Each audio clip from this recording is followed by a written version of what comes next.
So my skeptical mind, and that's just who I am, my skeptical mind goes to, well, yeah, of course, you've got this guy over here that's logical and reasonable, and you got this guy over here that's wearing a tinfoil hat. Of course the tinfoil hat guy's going to see a lot of stuff, right? He's like imagining it, or he's watched one too many sci-fi movies.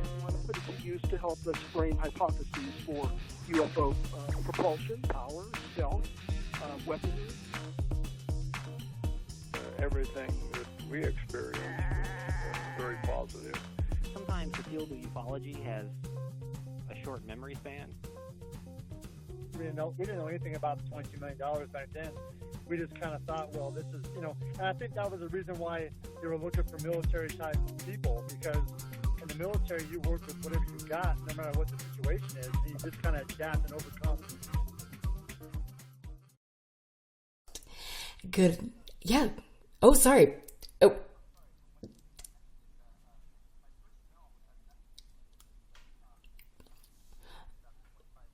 Oh, I'm excited. Yeah, and I will talk to you about that because I just started the show. Oh, sorry. You know what? This is what you're going to learn when you're rolling with me and I'm doing production work. Lord help you, because sometimes things happen. and always for the better. Spontaneity is awesome.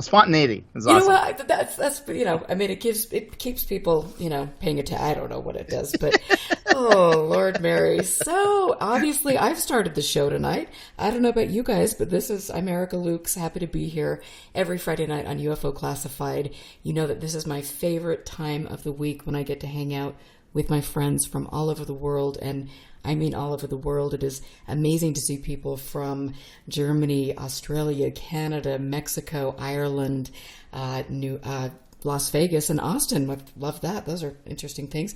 But it really is cool to know that people are paying attention to the show. They understand that I am trying to put forward good information, people that have made a significant contribution to the field that are sometimes overlooked because we are so impressed by the bright and shiny objects.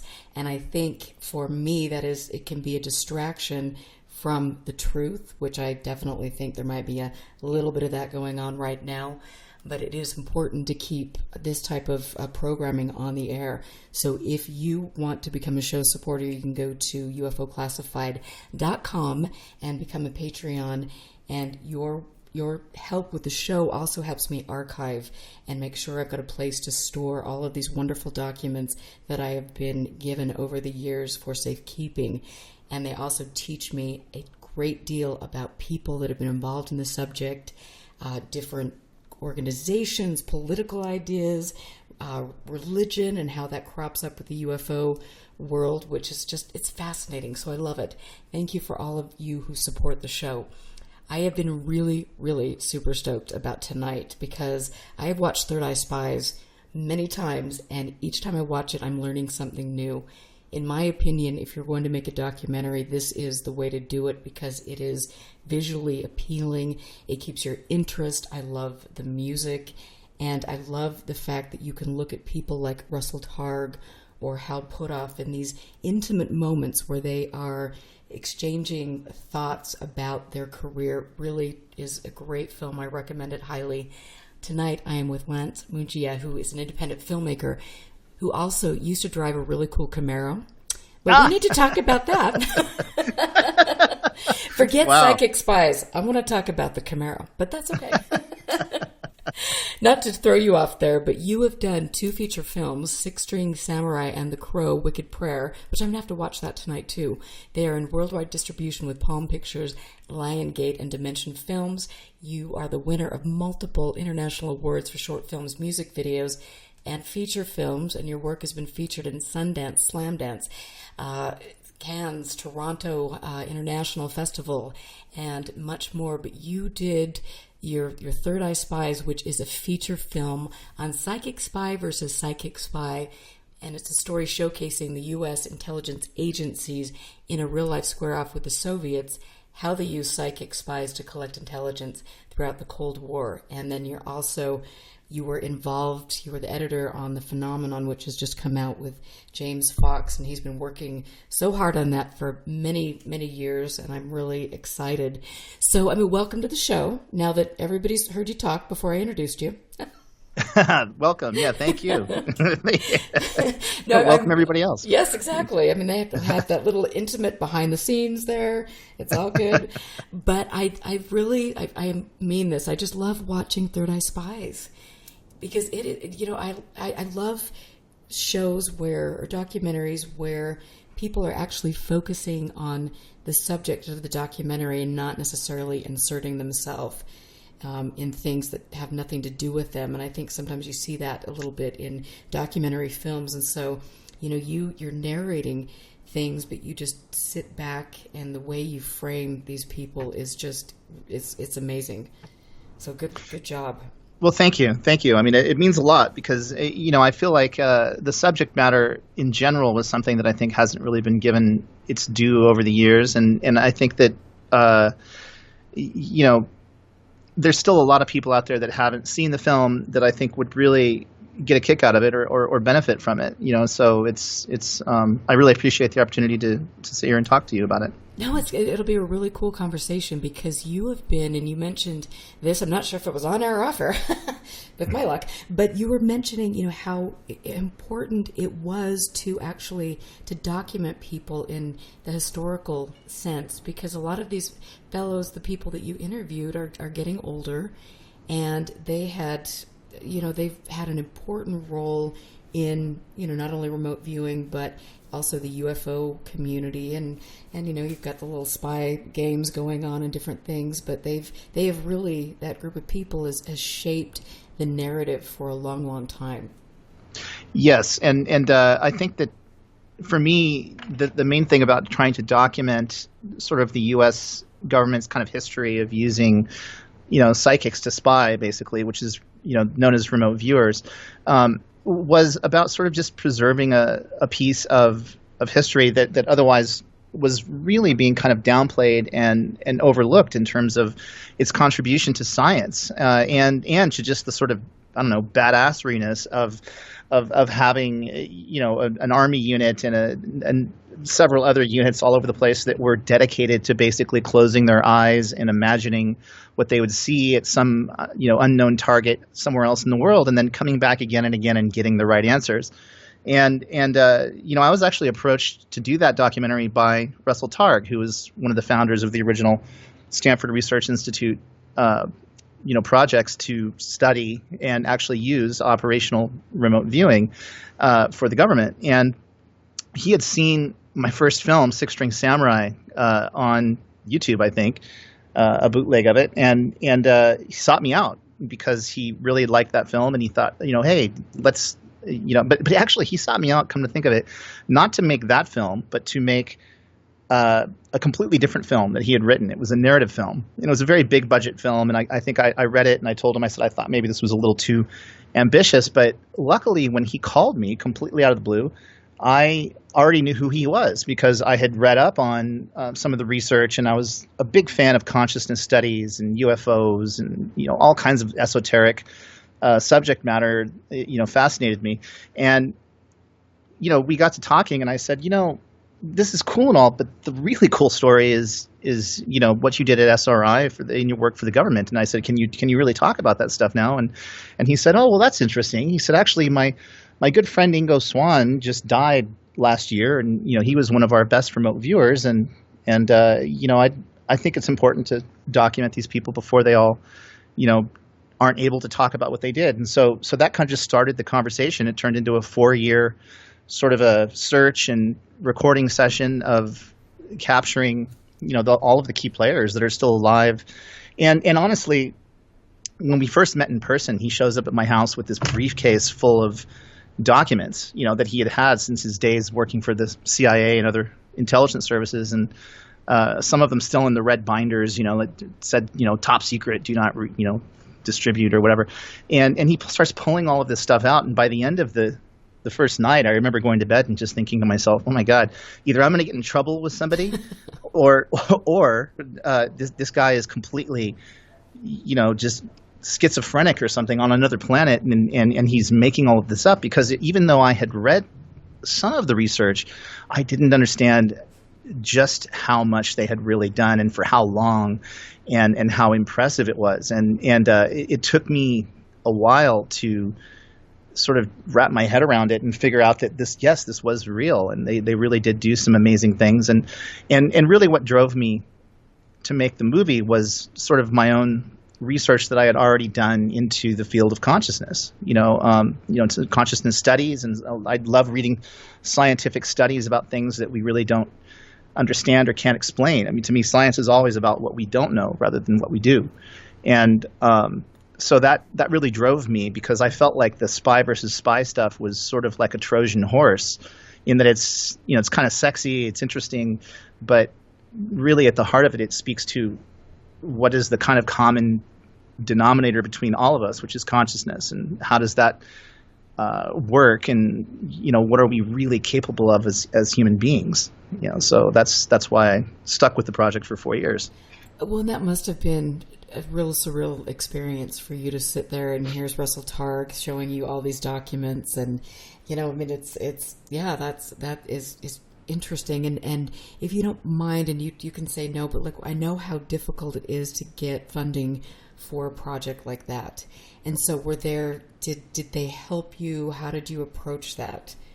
I funded some of it myself. We had a very small sort of investment portfolio, the film was produced by both Russell and myself, and I think we were really the primary two forces that kept it going and helped getting it made. And the thing about documentaries, and the reason I moved from narrative films to documentaries for a long time, is because documentaries are more about sweat equity, than anything else. I mean, with a narrative film, you need a big crew, and you need to, spend a lot of resources to make a film. And the technology has gotten to be that with a documentary, you could do so much with not a lot. So there were times that, we had very little. We just got a lot done. And, then you wind up with hundreds and hundreds and hundreds of hours of footage, and you have to just figure it out and spend way too long editing.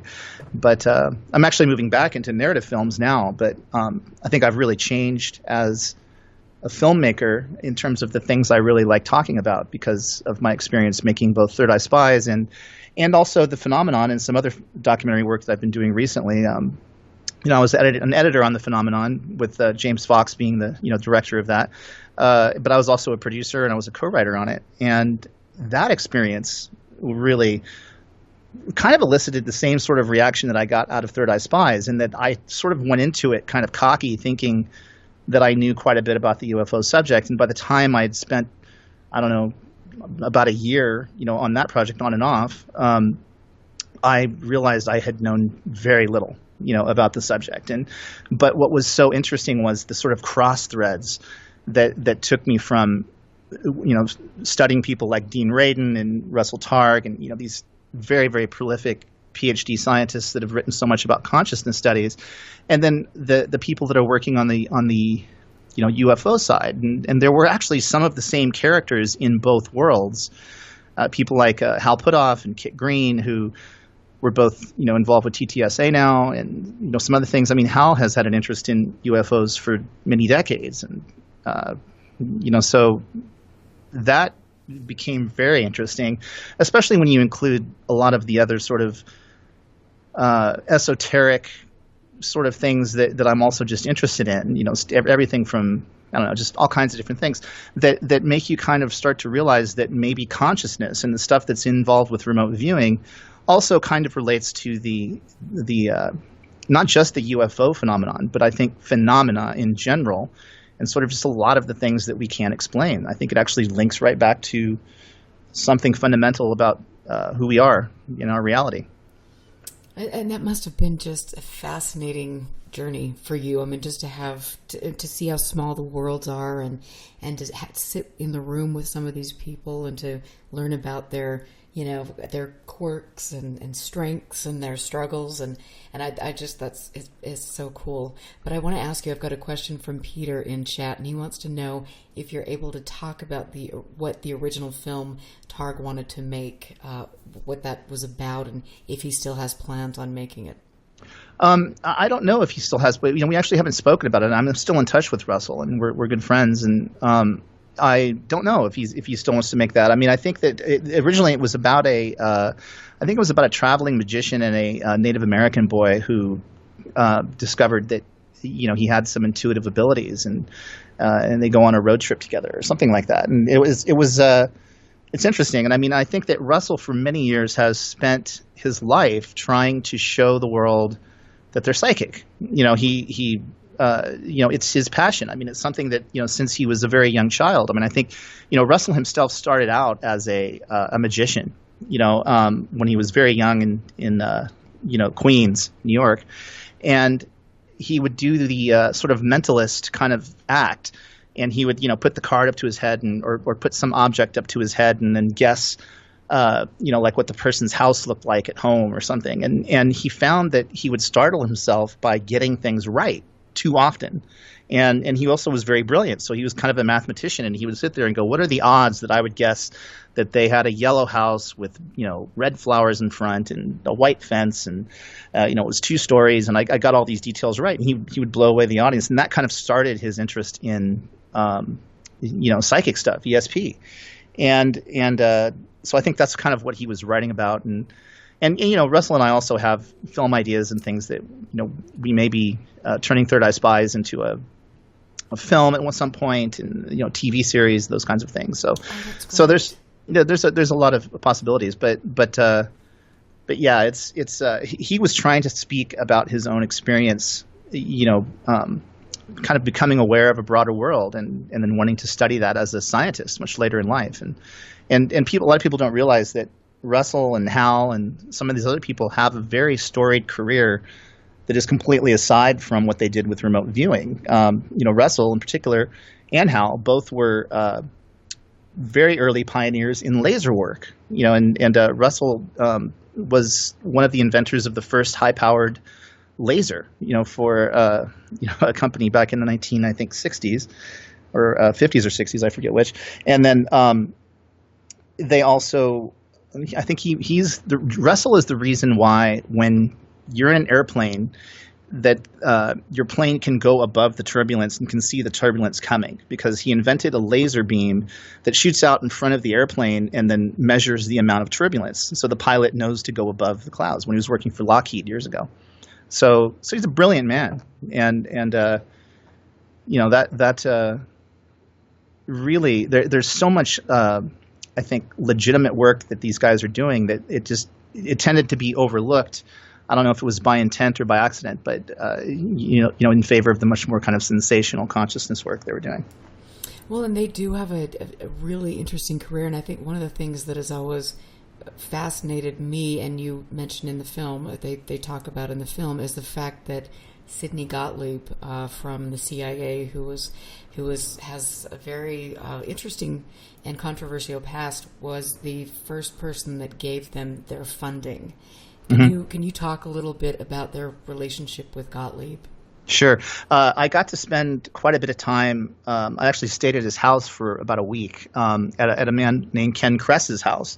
And Ken Kress was one of the original sort of CIA contractors that was in charge of the remote viewing program. And he told us just tremendous stories about Sidney Gottlieb and how at that time, Sidney was sort of like semi-retired, but he had this like elaborate office in the basement of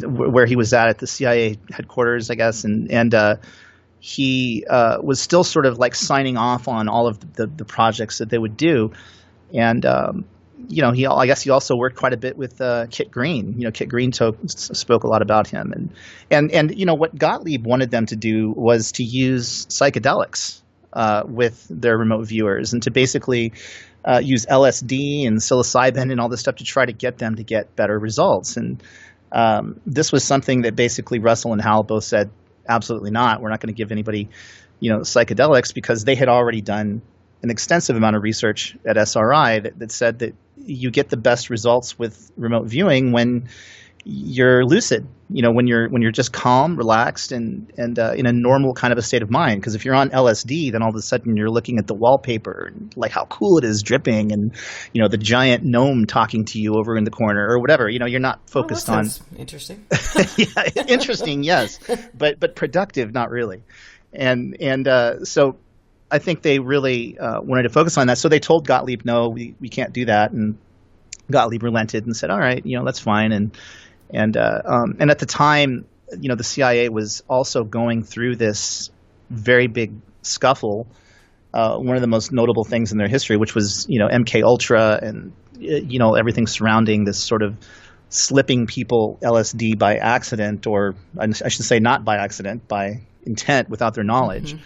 And so that very quickly led to kind of a separation between the CIA and SRI. They did some early experimental work with the CIA, proved beyond a shadow of a doubt that what they were doing was real and that it worked, to the point that they actually scared the heck out of the CIA and almost wound up, in a very bad situation, because the CIA came to believe that they were spying because the information that they were getting was too good. They thought somebody was leaking it to them.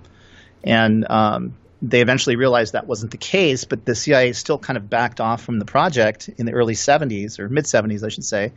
But by that time, they were already established, and then they started working with several other aspects of intelligence, and the Army, and basically every other intelligence agency for government for decades. And then the CIA would just kind of quietly be their client after that and not talk too much about it. I mean, I have a whole theory on why that was, but yeah. I would love to, let's talk about that. And it's been interesting because I've been so fascinated, with MK Ultra and with the people that were involved in creating, the new super soldier, and creating, you look at Michael Aquino with the NSA, General Aquino, and his Mind War paper, and the fact that DoD had a huge stake in technology and utilizing non-ionizing radiation and affecting human beings, not only emotions, but, with their health and things. Mm-hmm. We've seen things with the Cuban embassy and different reports that are coming out now about technologies like that are used, and they're quote-unquote non-lethal weapons, but Alexander, Michael Aquino, Puthoff, Dr. Michael Persinger, all of those people are supposed to be, they have been, people have said that they have been involved in some of these operations and using the brain to kind of lock on and emulate specific emotional states. Mm-hmm. Did that, especially given Gottlieb's background, how did they ever address any of those things? Because I know they've been, I know that they've been kind of in the hot seat about their association with Gottlieb in the past. I don't know anything specific to that, but I know that in general, they've experimented with all kinds of things. The Army, the CIA, and SRI had a pretty good relationship with the Monroe Institute for a long time, and which Joe McMoneagle, who was one of their most well-known remote viewers, now is I think he still is the head of the Monroe Institute, because he fell in love with Robert Monroe's daughter. And wound up marrying her, and now is running the institute. Yes, yeah, years ago. Because they would send the Army guys to the Monroe Institute and then do stuff like, like when they put you in a deprivation tank, and like where it's like a floating tank, and you're sitting there completely, having almost like an out of body experience, using binaural beats and things like that. So they were experimenting with a great many things, and nothing would really surprise me. Because, in a way, anytime you deal with people who have ever worked in the intelligence community, it's like peeling away layers of an onion. And you're only getting part of the story all of the time. And you have to kind of extrapolate out the entire story over many, many interviews, because, people don't tell you everything right away. Sometimes they don't trust you, or sometimes they just can't, because stuff is still classified. What I ran into many times with Third Eye Spies was I would be talking to someone and then they would not know if what they were telling me was classified or not, so they would have to not talk about it. In fact, Ken Kress, who was an undercover agent for CIA, he's a nuclear physicist. I mean, he's brilliant, but had never come forward before this documentary. And he actually submitted every single question that he had, or that I gave him. He wanted questions ahead of time. I gave him a list, and he said, I'm going to add to this list because there's other things I want to talk about. And he says, but we're going to send the list to CIA. And he had to send it to CIA to get them to approve what he could talk about and what he couldn't. And I was actually surprised at what they approved that he could talk about. And there were a lot of other things that he said, I wish I could talk about it, but I haven't heard back yet whether or not I can. So it's just a puzzle within an enigma wrapped in an onion. I mean, it never ends. And what exactly goes on, we don't know. But again, it's very fascinating.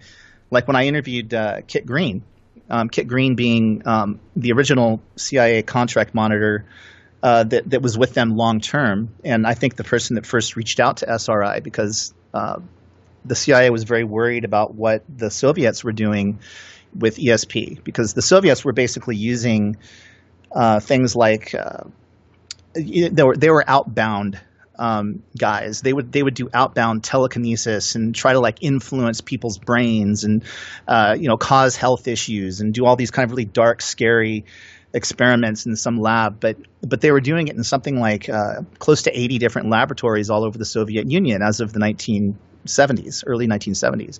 And the CIA knew about this and they just thought it was all bogus. But Kit had read something about these experiments at SRI, and so he, because they were just doing it basically as a small-scale ESP, kind of like reading cards and doing little tricks and things at SRI. And Kit had heard about it, and he went and met with Hal Puthoff and said, we think this is all bogus, but if you can do it, then we'll fund you. And of course they could do it, and they got funded for over 20 years. But it's interesting, I went to go interview Kit at his office in he lives in Detroit, and above his desk he has this giant blow up of a crop circle, and I had to do probably 3 or 4 sort of behind the scenes, kind of off the record interviews with Kit before he would even agree to do the interview, and in a general sense, Kit is much more interested in UFOs than he's interested in, remote viewing. Now, I don't know that that's really the case. Again, when you're talking to somebody that works in intelligence for so long as these people, you don't know what they're really interested in. But it was obvious he did have an interest in UFOs, and I believe it was Kit that introduced Hal Puthoff to TTSA, because Hal said that on an interview. They're. And it was, I think it was in the 80s, and I'm kind of rambling now. You can feel free to stop me. But No, I think it was in the early 80s, mid 80s is when Hal left SRI. He left SRI at the height of their success. They had done some really high profile cases. They were kind of the darlings of a lot of the intelligence community. They had a lot of skeptics too, but there were people that really, were looking at the data they were getting and couldn't deny that it was great data for the intelligence services. And they had just gotten a grant, I think, for $20 million from somewhere to increase the amount of work. And as a matter of fact, I think Joe McMoneagle had just retired from the Army at the time, who was one of their best remote viewers, and was going to come to SRI to work specifically with Hal. And then Hal just basically in the middle of the night packed up all his stuff, took all of his research, and left and quit. And around that same time, I think he was probably getting to know Robert Bigelow really well. He has a long-standing relationship with Robert Bigelow over the years, and they both have, of course, a really good interest in UFOs. So it's very interesting to me that you have these characters that are so interested in both subjects. And if you ask Joe McMoneagle, and I think there's a really good interview that MUFON put out with Joe, where he talks about being tasked as a remote viewer in the Army to look at UFOs. And if you had a intelligence asset that can basically see stuff that nobody else can see, and you're going to use that to see stuff that is completely inexplicable, like UFOs. And so Joe said he would often be tasked with looking at a remote view of a UFO, and he would close his eyes and he would write stuff down. And he said they would be very interested in how the thing was moving and the propulsion systems, and there'd be some scientists around and they'd take notes as to what he was saying. He'd have no idea if it was accurate or not, and they'd leave. So it's entirely possible that remote viewing was being used to try to kind of understand this other unique phenomenon. Right, but could they have been using that though? Because we know, with all of the different games going on between countries and things, if Russia's putting out a seed about this, and we've got, we're studying this, blah blah blah, then there will be, it's like dangling a carrot in front of somebody, and so could they create the whole narrative and scene just to pull in people from other countries who have a vested interest in looking at our technology? Are you talking about remote viewing, or are you talking about UFOs? I'm talking about remote viewing and UFOs. Could they? Well, it's I've looked at the remote viewing angle from a lot of different perspectives, and I've thought, like, okay, could this be like some sort of psyop? Could they be trying to just pull in propaganda? And for sure they use stuff like UFOs as propaganda when they want to cover up a secret flight of the new stealth bomber or something, and they'll say, oh gee, maybe it was a UFO, and they'll let that just get out because it's a way of covering your tracks. And but there's no doubt that they were using remote viewing very, very effectively, on a whole bunch of bases. And the thing is, most people, when you deal with remote viewing, you can't prove the results. Like if you ask me, where's the treasure buried? And I tell you, well, it's somewhere in the middle of the Amazon rainforest and it's under this big rock. Well, you and I most likely aren't going to be able to go prove that. But the CIA could take a satellite and, within a few feet, zoom right in on that spot and see if something was there and see if my description was accurate and that kind of a thing. So there was really no doubt very early on that human beings basically have this potential to close your eyes and just imagine what's at a different space without knowing anything about the space, maybe just looking at a set of coordinates or something like that.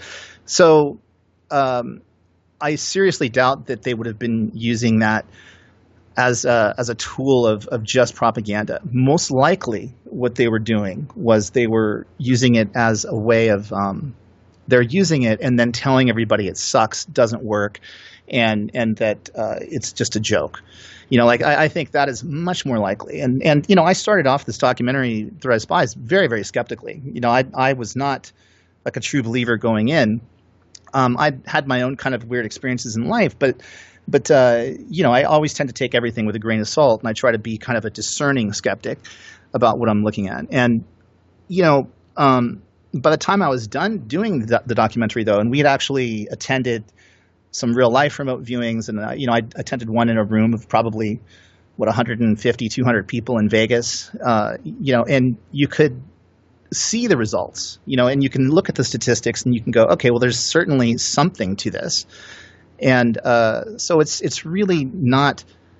I would just err on the side of it's probably more likely that they were trying to discourage the legitimacy of it with other countries rather than trying to sort of make it look like they were doing it when they weren't.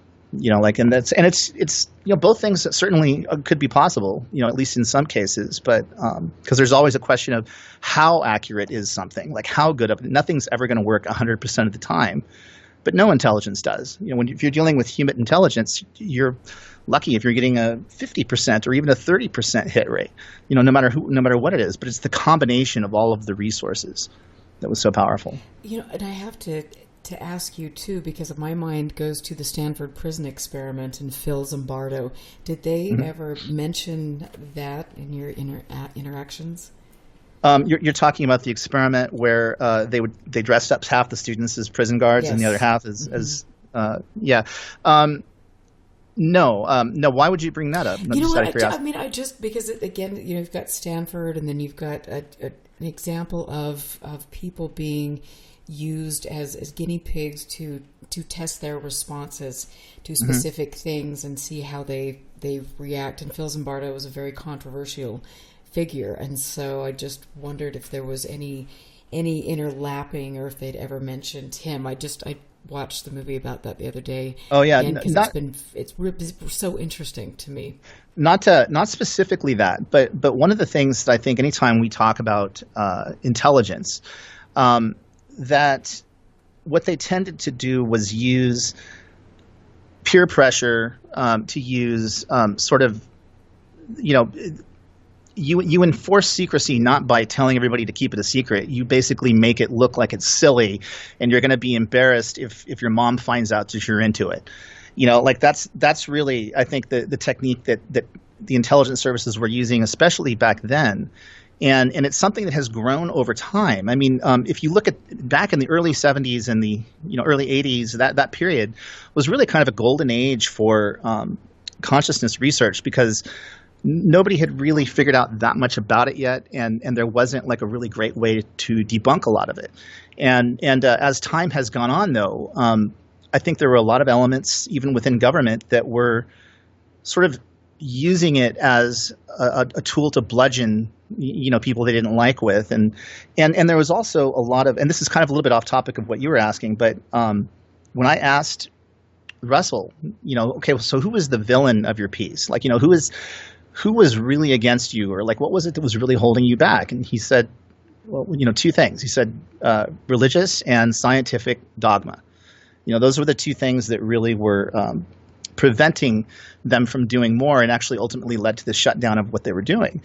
And he said in particular it was religious dogma. It was people who at very, very high-ranking levels of government that would literally refuse to look at what they were doing because they would believe it was the devil's work, or it was, unnatural, and it shouldn't be studied. And and we also tend to look at government as this kind of monolithic force. It's like there's one guy at the top and he's telling everybody what to do, and that's not the way the intelligence services work. You have purposefully everything is kind of stovepiped. It's set into different areas of study. A lot of times it's stuff that has nothing to do with elected representatives, done by private contractors and that kind of thing.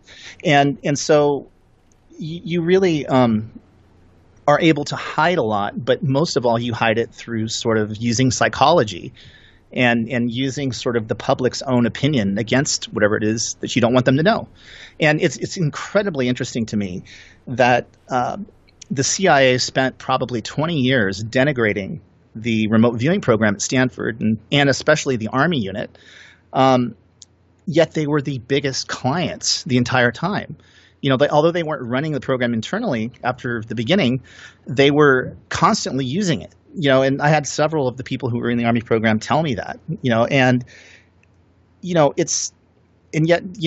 head of the CIA would get up in front of Congress when their funding would come up for the Army program and say, "This is ridiculous. It doesn't work." And it took me a long time to kind of figure out, like, why would that be, that they would be so publicly against this program and trying to belittle anything about it, but they were using it. And I think the reason is because most likely they wanted to use it, but they didn't want other people using it, and they didn't want the public or even the elected officials to really know how well it worked. And in most cases. So that's sort of just my theory, but it makes sense to me that when you have something that works really, really well, you want both your enemies, maybe even some of your allies, to not think it works that well, because they never liked the Army guys, because the Army guys were like a leaky sieve. Because when you're in CIA or something like that, you're very you're in CIA for life. If they give you some kind of top secret information, exactly, you're always going to have to keep that a secret. Mm-hmm. But the Army guys were grunts. These were guys from the general population. They did a 20,000 person survey at Fort Meade under the guise of a crossword puzzle or some kind of like contest, like reward, and you're supposed to just fill out these answers. And they looked for specific answers from the troops, and the ones that psychologically seemed most suited to do remote viewing, they pulled in and they narrowed it down to 30, and then ultimately 6 was the beginning of the Army program at Fort Meade. And then over the years it grew and got kind of like more wild and crazy, and those guys would retire. And then when they retired, they wanted to write books. They wanted to teach classes. They wanted to do movie deals. They were leaking this stuff like crazy, and it was all completely classified. And the CIA hated that. They hated the fact that you had people who, were using this stuff, but it was not done in the kind of regimented manner they would have liked. So, and that's fascinating, and I definitely want to touch on that. But I want to ask you, because you talk about the fact that Targ mentioned that there were religious kind of zealots that were stepping up and saying we're going to shut down the funding. Did he ever give you any specific examples of who that would be? Yeah, and the names specifically, some of them I don't know if they were public, but I think that. In general, I mean, you're talking about high-ranking generals. You're talking about analysts. When they did some of their early remote viewings with Pat Price, who was really kind of a savant when it came to remote viewing, he drew photo-accurate blueprints, basically, of a secret base in Siberia that was like a missile base, and he didn't know what it was. Pat Price was just given the coordinates, and he drew all of this out, sitting in a room 3,000 miles away from the actual location. And when they handed that stuff into CIA, then CIA had to take those drawings and compare the drawings to the actual coordinates as to what's there.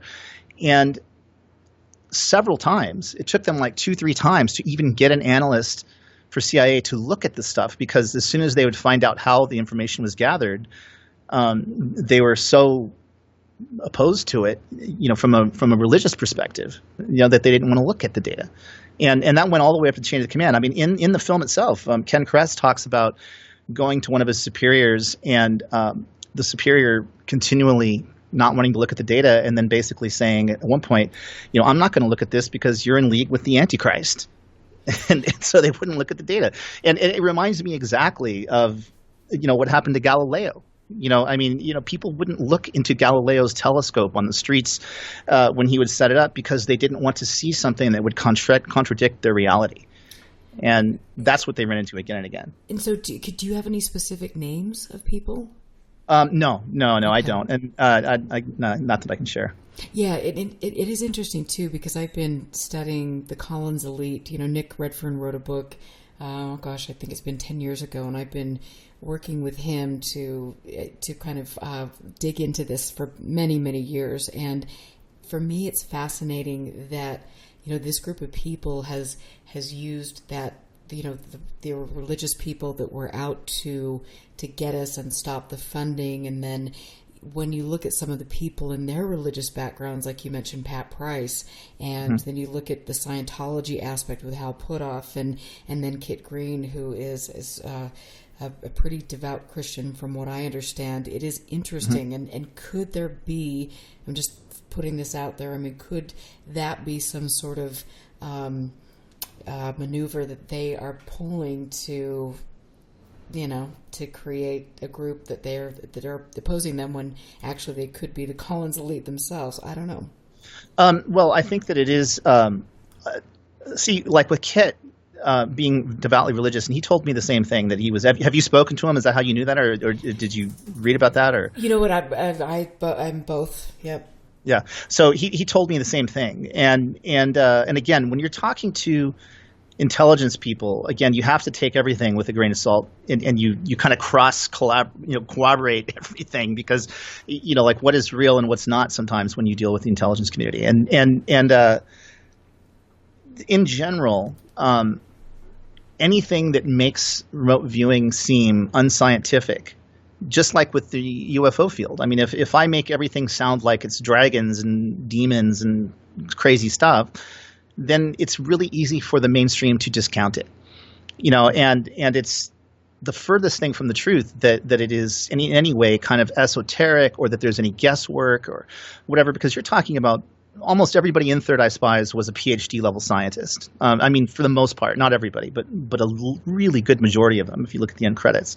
And these are people who have devoted their lives not to studying the weird, but to studying science. And it just so happens that sometimes science is really weird, and it always has been. Like since we thought the world was flat and that the sun revolved around the earth and all this kind of stuff, we've never been on the cutting edge of what is true. We kind of know some things as sort of true, and then we kind of keep leading in the right direction. But anytime you can make something seem super esoteric and weird, it's great if you and me and a couple of our friends are kind of playing around with it, but you don't want it to be on 60 Minutes if you think it's a useful intelligence tool. You don't want it to be in the real mainstream. And you've seen it happen again and again where stuff is so easily debunked by saying, oh, well, that guy just wants it to be true because he's a true believer. He's a spiritual person that believes that God's behind everything. So therefore, he's not using the right scientific protocols to prove it. Kit may very well be a highly religious person, but I can also say quite easily that he's also a very brilliant scientist with multiple PhDs in both, psychology and in, neurology. And so, those are things that it's like separation of church and state, and unfortunately, sometimes our leaders, or people in high-ranking positions, just they're dogmatic. And you can also, by the way, be incredibly dogmatic on the scientific side. Mm-hmm. And you get a lot of that. You get people who won't even study the data at all, not because they're religious, but just because they don't want to be seen as studying some oddball thing like UFOs or remote viewing because it conflicts with their worldview. And you can't take away a person's worldview without giving them something new. Right. You have to say, look, this still fits within your physics. It just doesn't fit in the way you think it does, or something. Well, and it is interesting, with regards to Kit, because he has gone on record more than once saying that he is not necessarily convinced that UFOs from the extraterrestrial sense are the origins of what we're seeing, and that it perhaps could be man-made technology that is hurting people. And for my understanding, that's kind of been the gist of his research. Mm-hmm. Well, I mean, first of all, I think we always have to be really careful when we try to put things into one broad category. Like if you say all psychic things are real, or everybody is psychic, or all UFOs are actually real. Obviously we can't easily categorize things any more than you could even say, well, what's the intention of an extraterrestrial race that might come to Earth? Well, that's like saying, well, what's the intention of Erica Lukes or Lance Mungia or the entire nation of Sweden? What is the Swedes' intent here? We don't know. It could be. We're pretty, I think, naive if we start saying, well, we know that it's all this or all that. We know it's all good or all bad, or that everything has the same intent. Again, Russell told me a story once about Kit that on the wall of his it was the wedding present that he gave his wife when they got married was a painting that he did of hear no evil, see no evil, speak no evil, the three monkeys, because it was like a reminder saying, look, there's going to be a lot of stuff that we just can't talk about. And that's the life of somebody who works in intelligence. I mean, somebody who works in intelligence, is his research all exactly everything that he knows, or is it what he wants to say publicly? I believe that people like Kit have a real, absolutely serious scientific and curious mind, and they definitely want things to be known. I mean, he participated in in Third Eye Spies because he, wanted the information to be known. But anytime you deal with intelligence, as I keep saying, you're still having to kind of filter what it is that's being said, because you may not be getting the entire story. And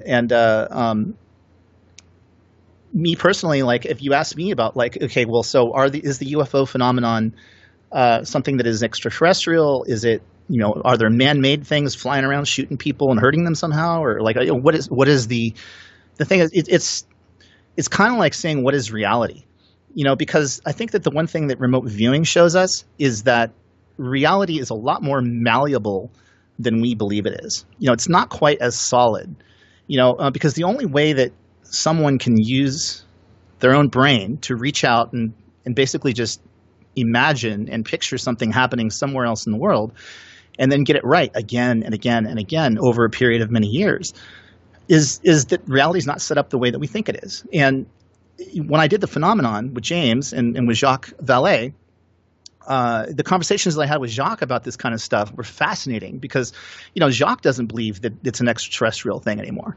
He's much more, I think, in line, even if you read some of his books, I mean, he's much more in line with holographic universe theory and sort of like, does a tree fall in Japan if you've never been to Japan?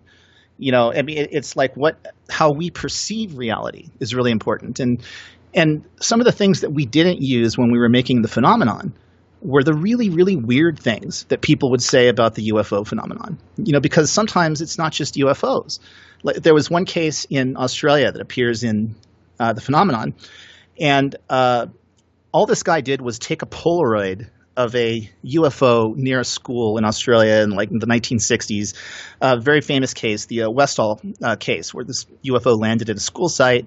This guy was somewhere nearby, and he took a Polaroid of what is very clearly a kind of a spherical shaped UFO in the sky, metallic, surrounded by kind of an aura. And he never came forward for decades. And James Fox, the director, incredible investigative journalist, somehow tracks this guy down, and he gets the guy to come forward. And the guy shows him this Polaroid, which is an incredible photograph that verifies what was happening at Westerl. And James asked him, why didn't you ever come forward? And he said, well, it was because of all of the weirdness that happened after I took the photo. He says, I didn't even personally experience the thing other than just this photograph. He said, first of all, people.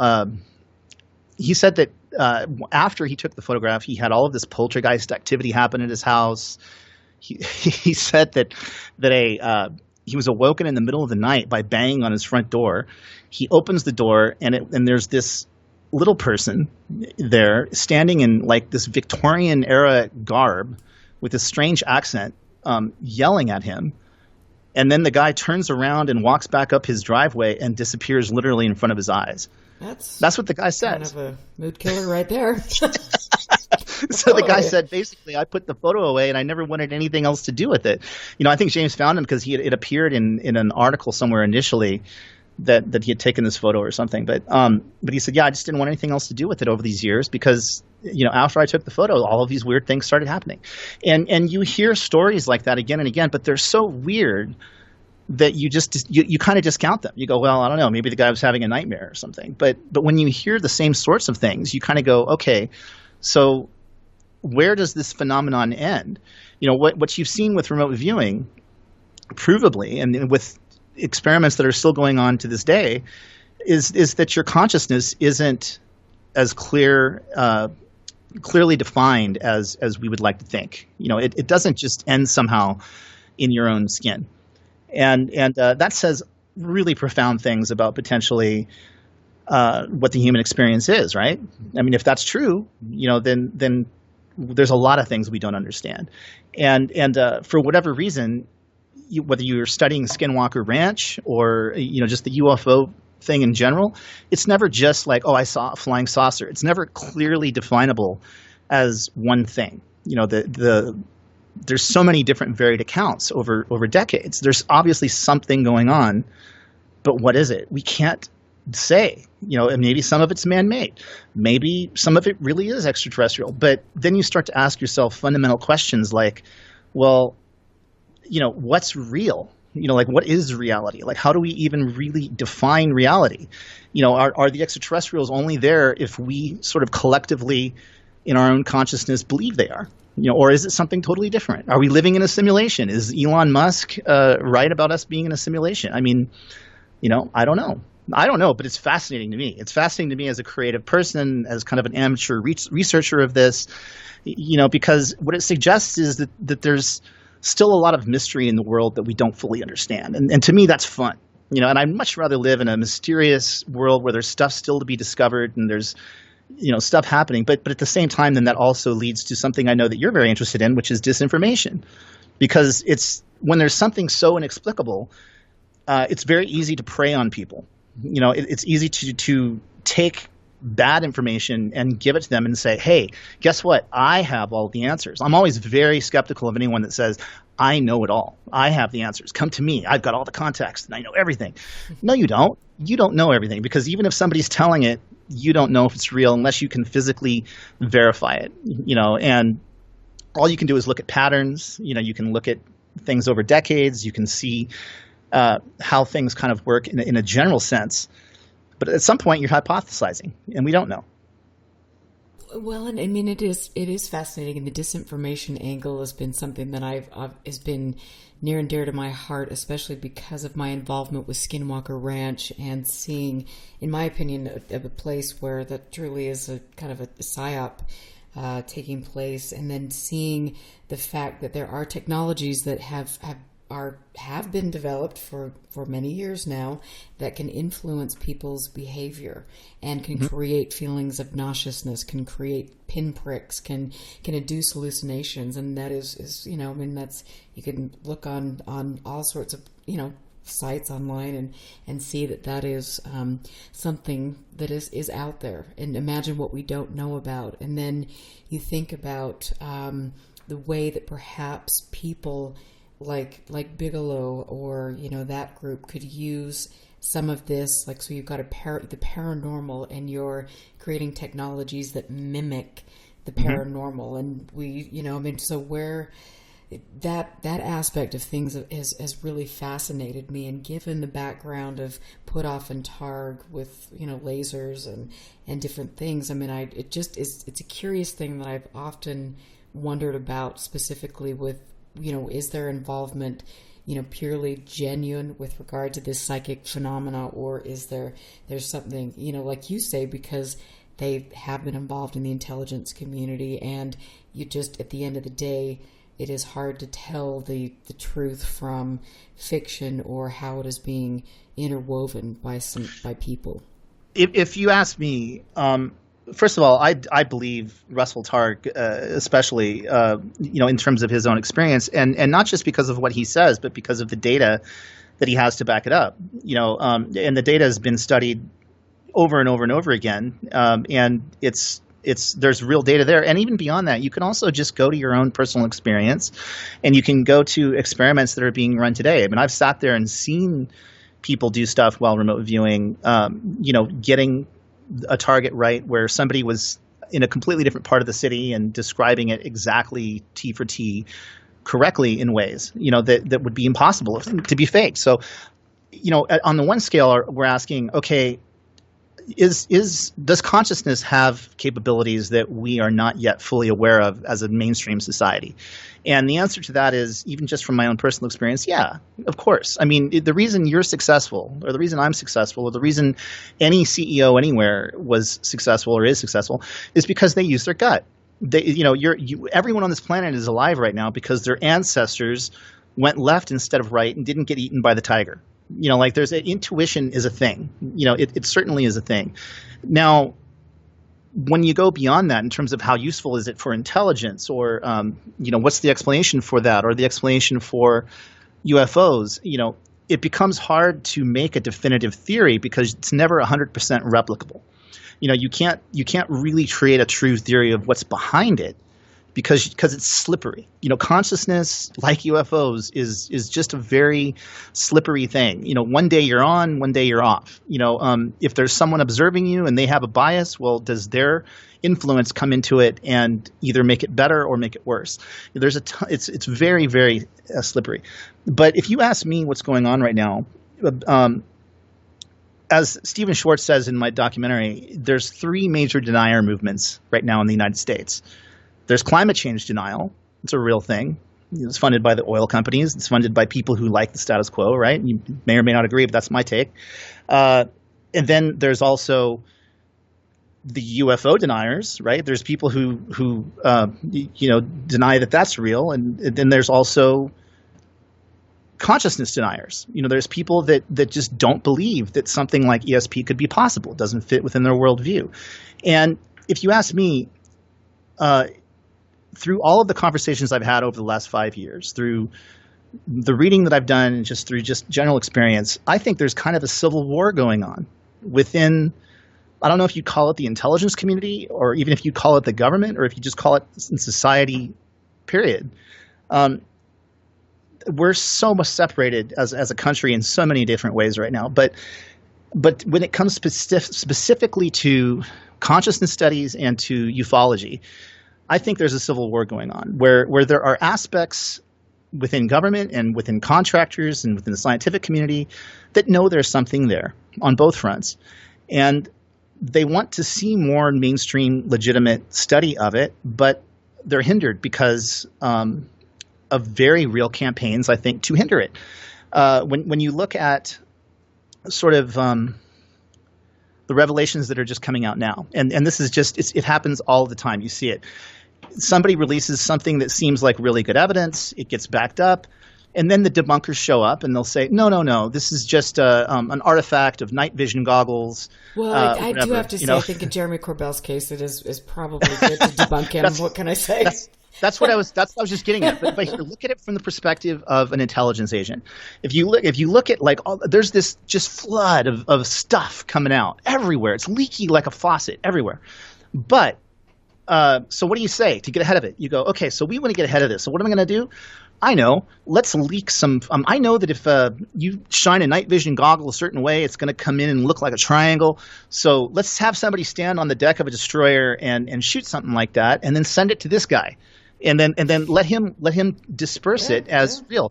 If you notice, how quickly did the Navy come out right away when that footage came out and said, "Oh, we don't know what it is," And I was like, when I heard that, I went, wow, they were really fast on that one. You think they'd analyze it a little bit or, think about it or something, but no, they were right away. We don't know what that is. And then, of course, Jeremy releases it. It's not necessarily his fault, but it comes out, and then now they have something that they can latch onto as an intelligence service, because now you release the debunkers, and they credibly debunk that one image. Mm-hmm. But by debunking that one image, what they've done is they've debunked the entire subject. Because everybody feels nice and comfortable now. I can go home and go, oh, gee, there's nothing to that. Yeah, see, just artifacts. And the other stuff was just, jet exhaust at a distance that the pilot misidentified or whatever. And so we're left back at square one, because the objective of, I think, this community of people who would rather keep this quiet is not to destroy it utterly. They're not going to be able to ever shut up everybody. All they have to do is keep it small. Keep it small. Don't put it on 60 Minutes. Put it on somebody's blog. Just let it sit, and let the fringe community think it is whatever it is. But the scientific community will not pay much attention to it, and we will all move on. Well, I would say with some of the spokespeople that are out there now, I would say, I can understand, why that would be happening, which is unfortunate. And I think, for me, I've had experiences I can't explain. That's why I'm here. That's why I do a show, because I know a lot of people listening have had experiences, and Lord knows what that is at the end of the day. And for me, when I see specific groups of people, or just whatever people, the talking heads, who are making this subject look completely foolish, then I just think, okay, wait a minute. There has to be a balance between believing everything and, and thinking that, whatever is here from planet Venus, and you've got the, the tall Nordics and all of this stuff. There has to be a balance where we can understand there is something genuine, and understand that we need a scientific approach, and we have to weed out all of this crap that we've seen, specifically in America. This is an American thing where we make this subject look so freaking ridiculous. And, I have to say, I call on all the people in the UFO community that if you can't look at something rationally and you're willing to tear other people down because they have an amount of healthy skepticism, then that is, that's never good either. No, you need to have skepticism. You need to have skepticism. The worst thing you can do is just be all bought in on one theory, because you're always going to be proven at least partially wrong. And the thing is, propaganda is always about taking a little bit of truth and then spreading it out with a bunch of lies. And you take something that someone can grab onto, and then you just build it out of all proportion to the point where it's ridiculous. And so, if you're out there saying, well, wow, I have all the answers to this, obviously you're going to be wrong at some point, and it's going to take the rest of the field down with you. And it's for years and years you've seen it with the remote viewing subject and with the UFO subject, and it's amazing how consistent it is. It's like somebody somewhere at some point figured out, all we have to do is make stuff seem ridiculous, and then people will just go about their business and they'll ignore it because they don't want to be part of some tinfoil hat community that are true believers. So we have to have an open mind on both sides. And that's how we grow as a species, as how the human organism got to where it is by being open. Oh, there's this thing called fire. Cool, we can use this. We always have to have an open mind, but it's moderation in all things. It's like the Book of the Tao says. It's like you got to be moderate and sort of just take things in stride and surrender to what could be the right answer. Well, it's a fascinating process, and we're going to take a quick break, and I look forward to talking to you a little bit more. I want to talk about Stephen Schwartz and some other people that you have interacted with, and then also your work with Jacques Vallée on the phenomenon, because that'll be really, really interesting. So thank you for being here. We're going to take a break, and where can people find you? What would be the best place? Well, there's Lance Mungia on YouTube is my YouTube channel. It's very kind of eclectic right now. I'm going to be starting to put up a lot more content. They can always find me on Facebook. If somebody really wants to talk to me, they can try sending me a message. Don't just blindly try to friend me, because I usually think they're fake profiles. with good reason. Yeah. But yeah, Facebook and YouTube are two good places. If you leave me a comment on either of those places, I'll find them. Sweet. Okay. Thank you. We're going to be back in 5 minutes, or maybe 4 minutes, or maybe 3. I don't know. Anyway, you've got a chance to run. Yeah, let me go. Absolutely. Say man about a horse. I'll be right back. Absolutely. Anyway, thanks guys for tuning in. Oh, sorry. Yeah, run. This is my example of my bad production skills. Oh, good Lord. Anyway, what can I say? Mama needs a cocktail or something, a margarita. But anyway, you can find me on UFOclassified.com. Make sure you go in there and support the show, because this is an expensive process for me, and my library is growing with every day that goes by. I'm very excited. And eventually what I want to do is actually create a nonprofit and have a research center where all of you can come, hang out, look at all of these wonderful things that I have. And that's my next goal. So any way you guys can help with that, I appreciate it. We're going to take a break, and I will be back. All right, my friends, welcome back to UFO Classified on a beautiful Friday night here in Utah. I am having a great conversation with writer, filmmaker Lance and Mungia. And so I pronounced your name wrong. Mungia, my God. Well, duh. Okay, that was, my mother traumatized me in that car growing up.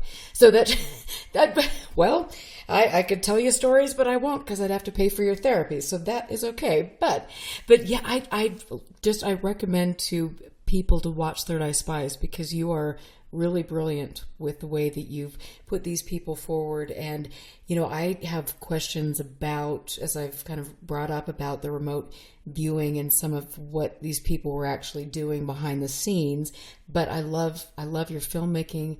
I love hearing from these people, and this is something that is important for history, just to capture their stories, whether you believe them or not. And I like that.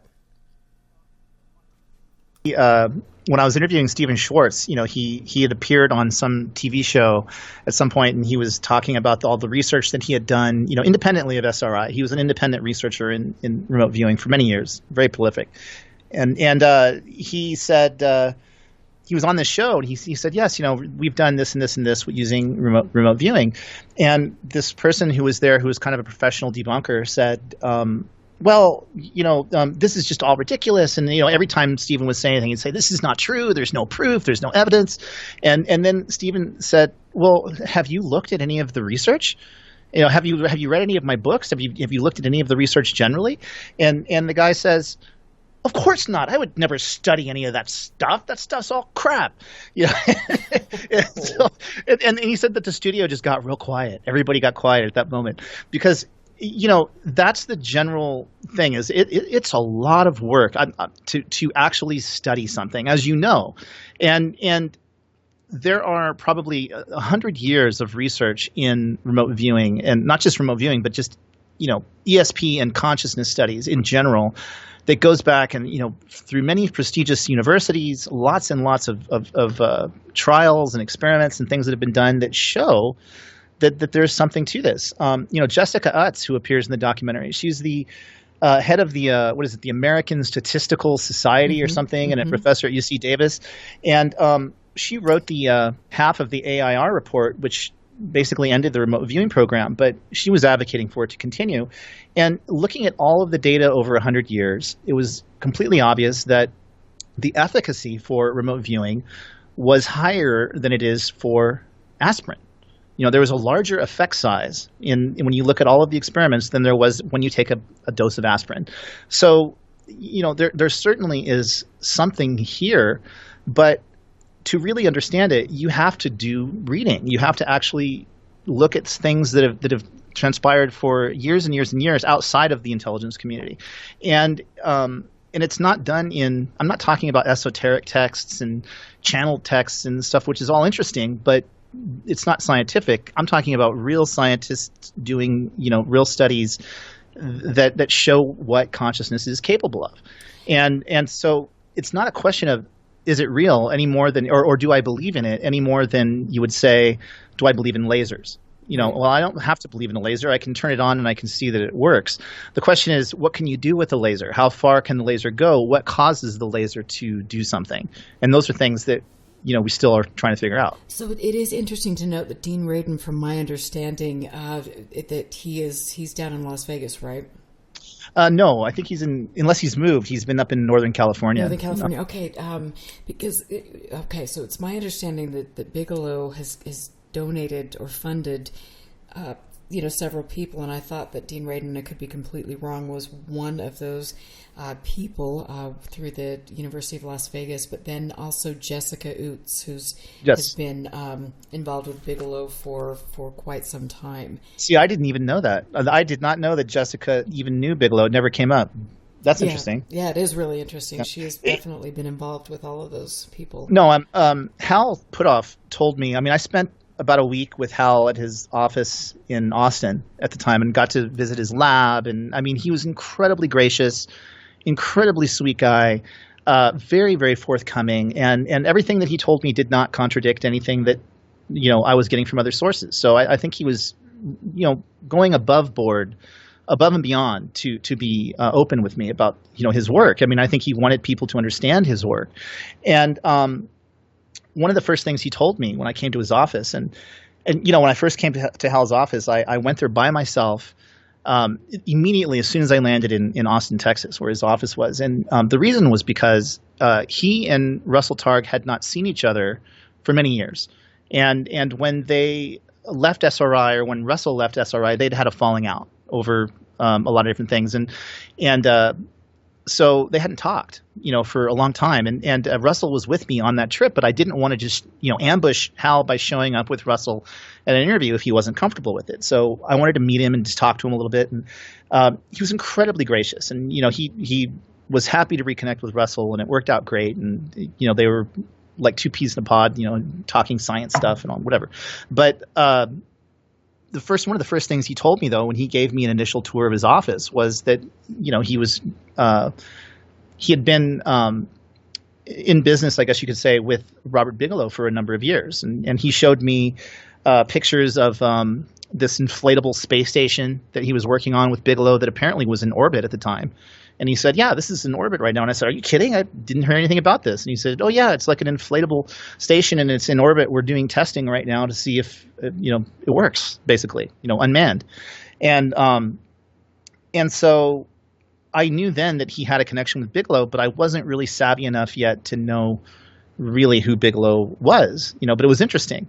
And I know that he had gone and done work with Bigelow very early on in sort of Bigelow's mainstream interest, or at least when the world knew that he was interested in this. So it's funny how Bigelow keeps turning up, isn't it? I mean, he turns up in so many different places, because of his interest in these subjects, and obviously because he's very wealthy. But when I look at Hal or Russell, or the vast majority of the people that I interviewed, I can't help but think that everybody really just wanted to preserve the record, and that Hal in particular struck me as somebody who, other than Russell, probably just had the most sort of vested interest in getting things right and letting things be known that it happened. And he's been talking about the experiments that he's done for years. And I think he was on the up and up on that. But at the same time, he has this interest in UFOs. And, it'd be pretty handy to have somebody on your team, right, that knows how to run remote viewings, and also has an interest in UFOs and can possibly explain things that other people can't explain, because of using this sort of more mysterious method of remote viewing. So if you ask me, I think Hal and some of the other players that we interviewed probably know something about the UFO field. They may not be on the ground floor of it. Like they probably are more like, visiting dignitaries, that come in and kind of say, oh, this is interesting. And I mean, Kit Green's gone on the record saying that, he was briefed a few times on UFOs and he wasn't kind of let into the loop. And was that accurate or not? I don't know. I mean, Kit was the most intelligence-y guy of anybody that we really interviewed, because he still works with CIA as a consultant, or at least he did as of a few years ago. So I don't know.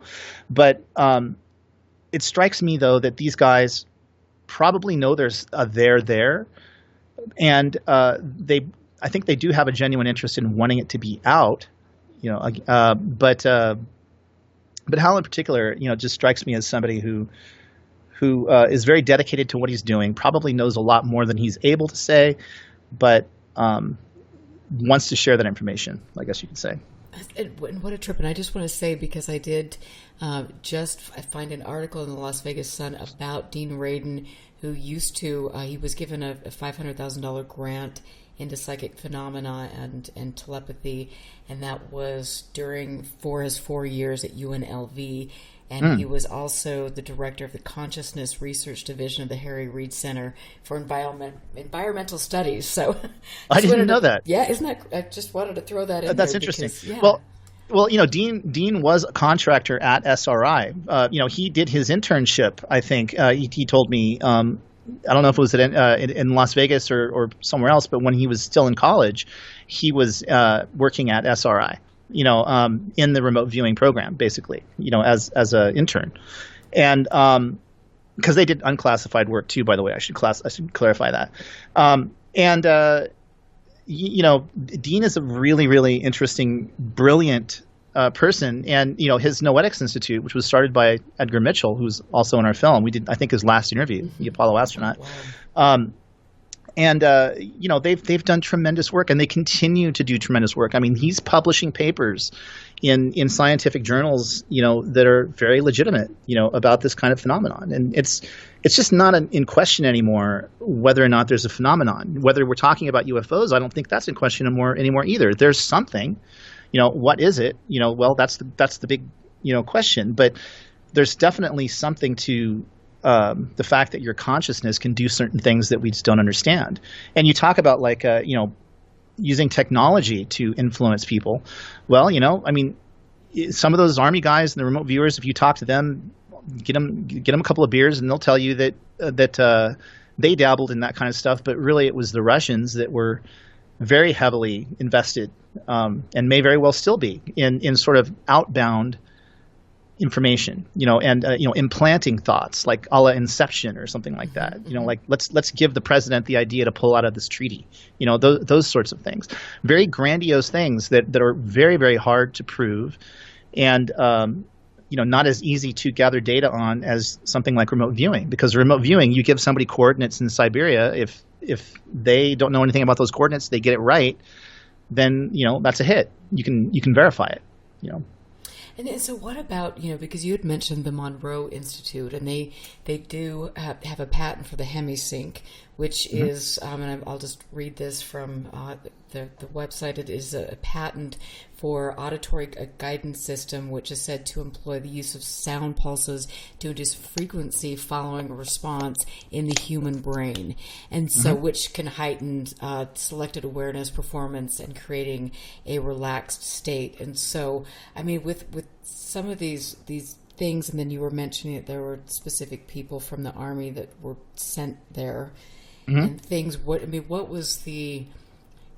were they trying to do with that? I've used binaural beats are very common. I mean, you can make your own binaural beats, just by changing, frequencies to be slightly off in either ear, and then wearing a really good set of headphones that have very good bass response, because it's like very low end bass frequencies kind of alternating back and forth ear to ear, which tricks your brain into your left and right sides of your brain to talking to each other in a different way. It's like a workout for your brain. And what it does is they call it like fast food meditation. Because what it does is it basically puts you into a light meditative state very easily. So actually I got into meditation probably almost 10 years ago. And that's how I started. I didn't use Hemisink. I was using something else. But just by using binaural beats, you put them on, in a chill, relaxing environment, and you kind of just clear your mind. And maybe you do the blue sky thing, where you just imagine a blue sky and let the clouds, like thoughts, just pass through your mind. And I found it to be very effective at just relaxing me and letting me wind down at the end of the day. And also very insightful, because you can get some really great creative insights. All kinds of strange stuff will just come up when you're doing meditation. And so that's what Hemisink does. That's what Robert Monroe was basically teaching at the time. He was more into things like out-of-body experiences, astral projection, that kind of thing, lucid dreaming. Can you influence someone's lucid dreams by talking to them in the dream, which they've actually just, I think recently there was a study that was done that confirmed that. So the idea was that a lot of these soldiers they were using, like Joe McMoneagle in the Army program, were Vietnam vets. And they were very high strung. A lot of them had PTSD. And another thing that they found is that meditation can really help PTSD. It's a very potent tool, to help veterans or anybody that's experienced trauma get over the trauma. And so what they thought was that perhaps by just putting you into this relaxed state, it will help your remote viewing experience. And there's kind of a spectrum when it comes to remote viewing, where you're either sitting in a chair, you're totally lucid, you're maybe talking to the person monitoring you, and you're drawing on a sheet of paper, and you're completely there in the room, to having a complete astral projection or out-of-body experience where it's like a lucid dream, and you're no longer even aware of your surroundings.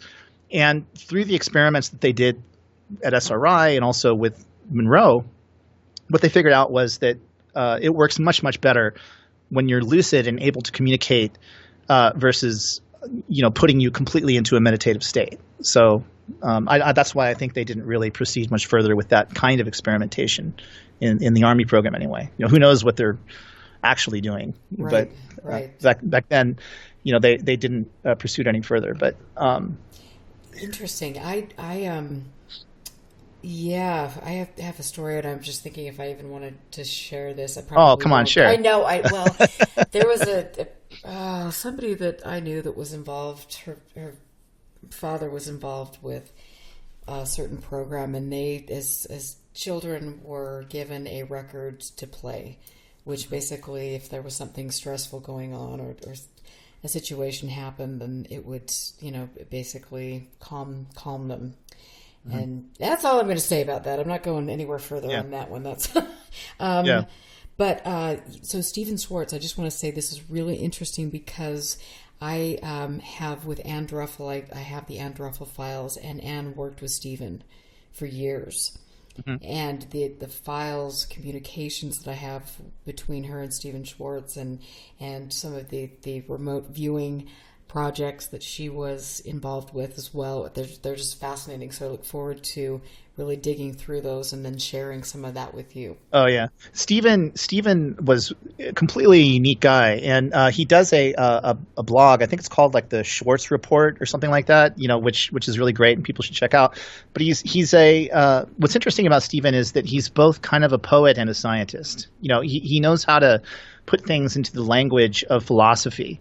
And he's also a very grounded, scientist that studies this stuff. And I asked him when I did the interview with him, I said, who was the best remote viewer you ever worked with?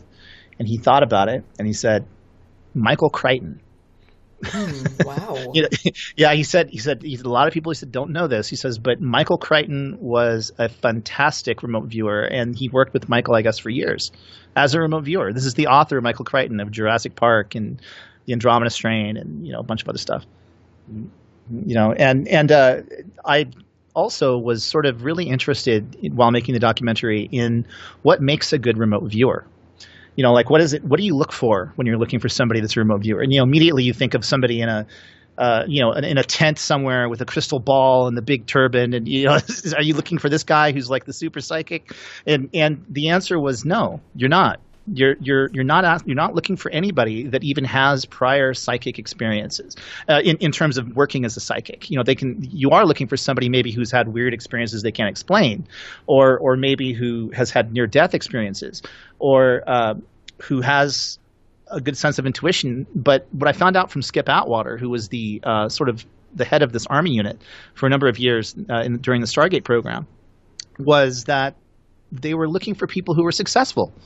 People who were generally well-liked, people who were fairly well-known and respected in whatever field they were in, and whatever field they were in didn't matter. They could be an engineer, a photographer, a scientist, whatever, but people who were sort of open, people who were good at whatever it was that they did. And if they had interesting experiences, then even better. But it was, and of course, people who were relatively knowledgeable and just smart and could convey information, and because what they found was that, like at SRI, they never had the funding to hire people full time, especially when they were doing their non-classified experiments early on. So what they would do is they would just pull people in from other laboratories. They'd be like, oh, look at so-and-so over here. Hey, you want to come in and be the remote viewer today? And they would sit them down in the chair. And what they would find is that again and again, people could do this. And a lot of it had to do with the set and setting, in scientific terms. That's like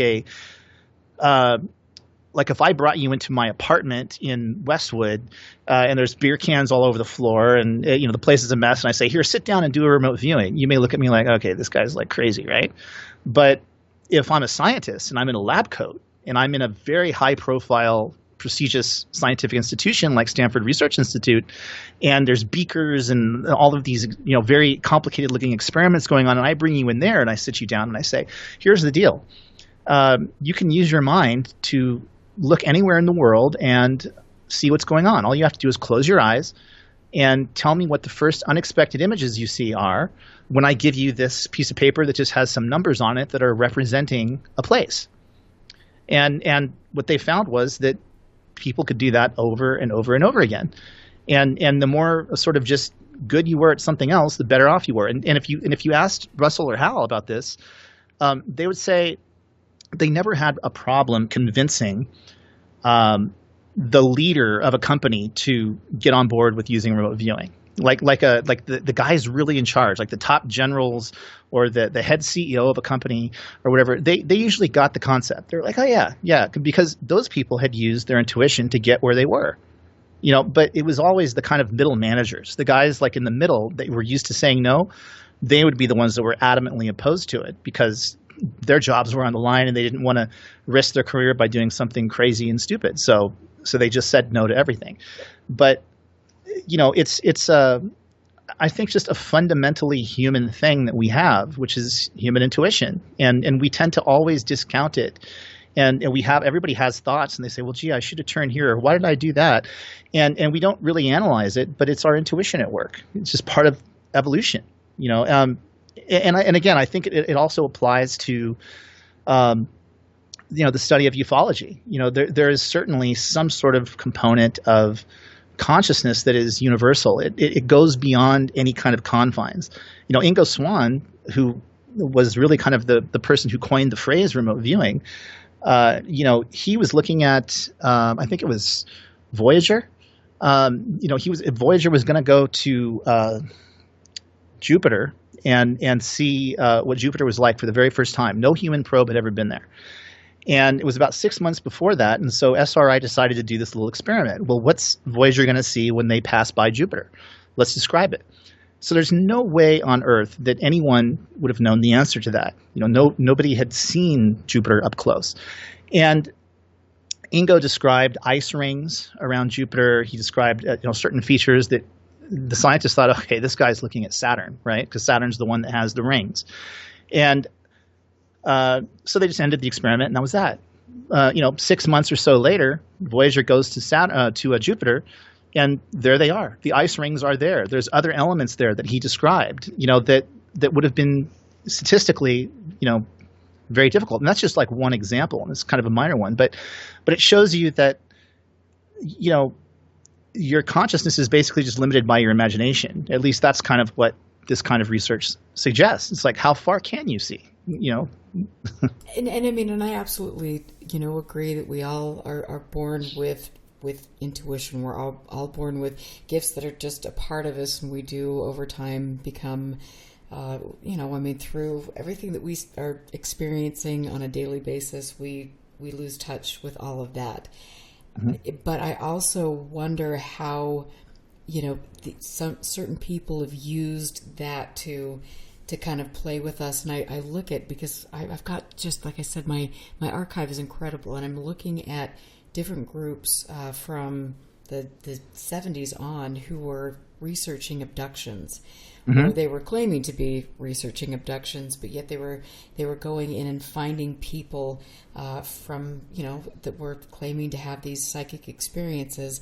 They were giving them, they were profiling them, giving them some really interesting and, in my opinion, disturbing questions, mm-hmm. and then putting them in a group. And then I look back at that now, and I wonder if that wasn't just a way to take a certain group of people and learn how to manipulate them. Oh yeah, I mean, absolutely. I have no doubt that's the case. It's not that again, nothing is black and white.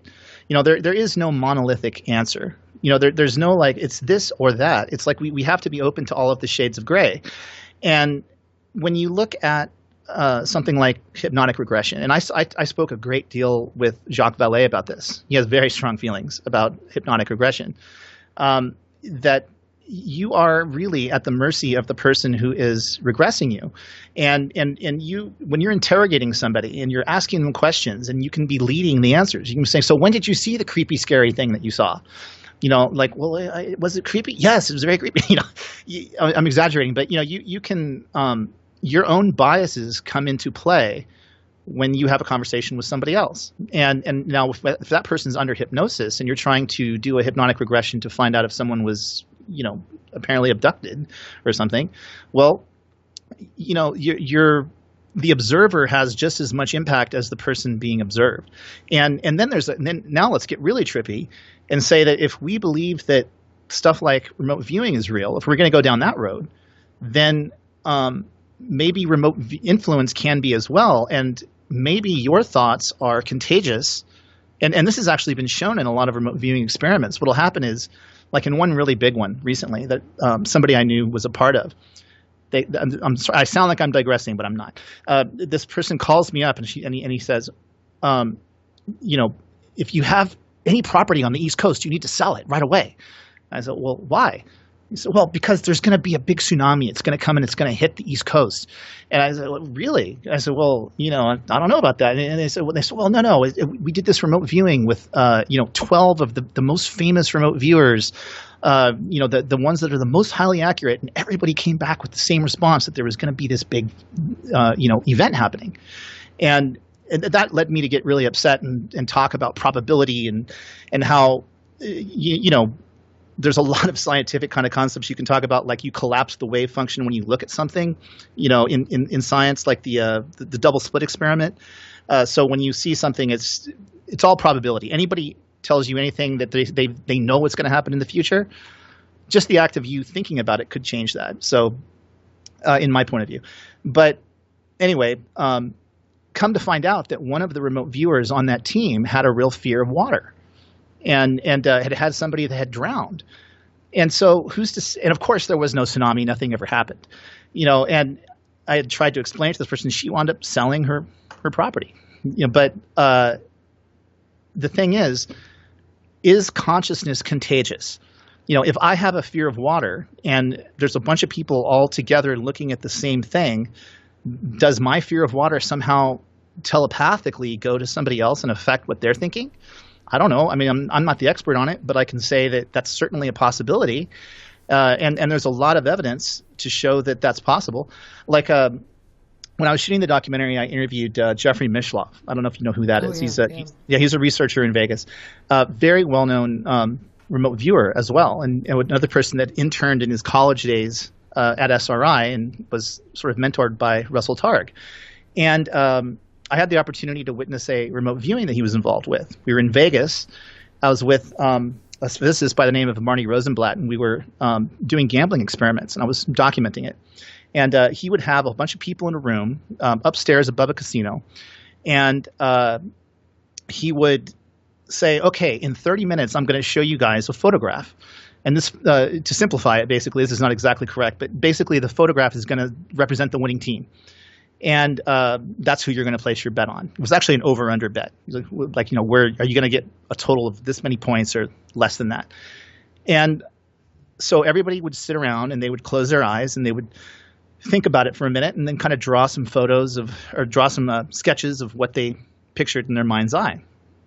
I saw some stunning correlations to the photos that he would then show 30 minutes later. But Jeffrey Mishlove, I was particularly interested in because he was really well known and I had already done an interview with him and I just liked him personally. He's a really brilliant guy. And so I really kind of followed what he was doing. And in the back of my mind, I'm thinking, if he gets this right, I might just go put $50 down on something because he's pretty good. And so he does this experiment and then they take everybody's drawings and there's 3 people in another room that have not been a part of this experiment at all. And they're the judges. They're going to judge how this information comes out, and there's a scoring system that actually Russell Targ invented at SRI when he was there.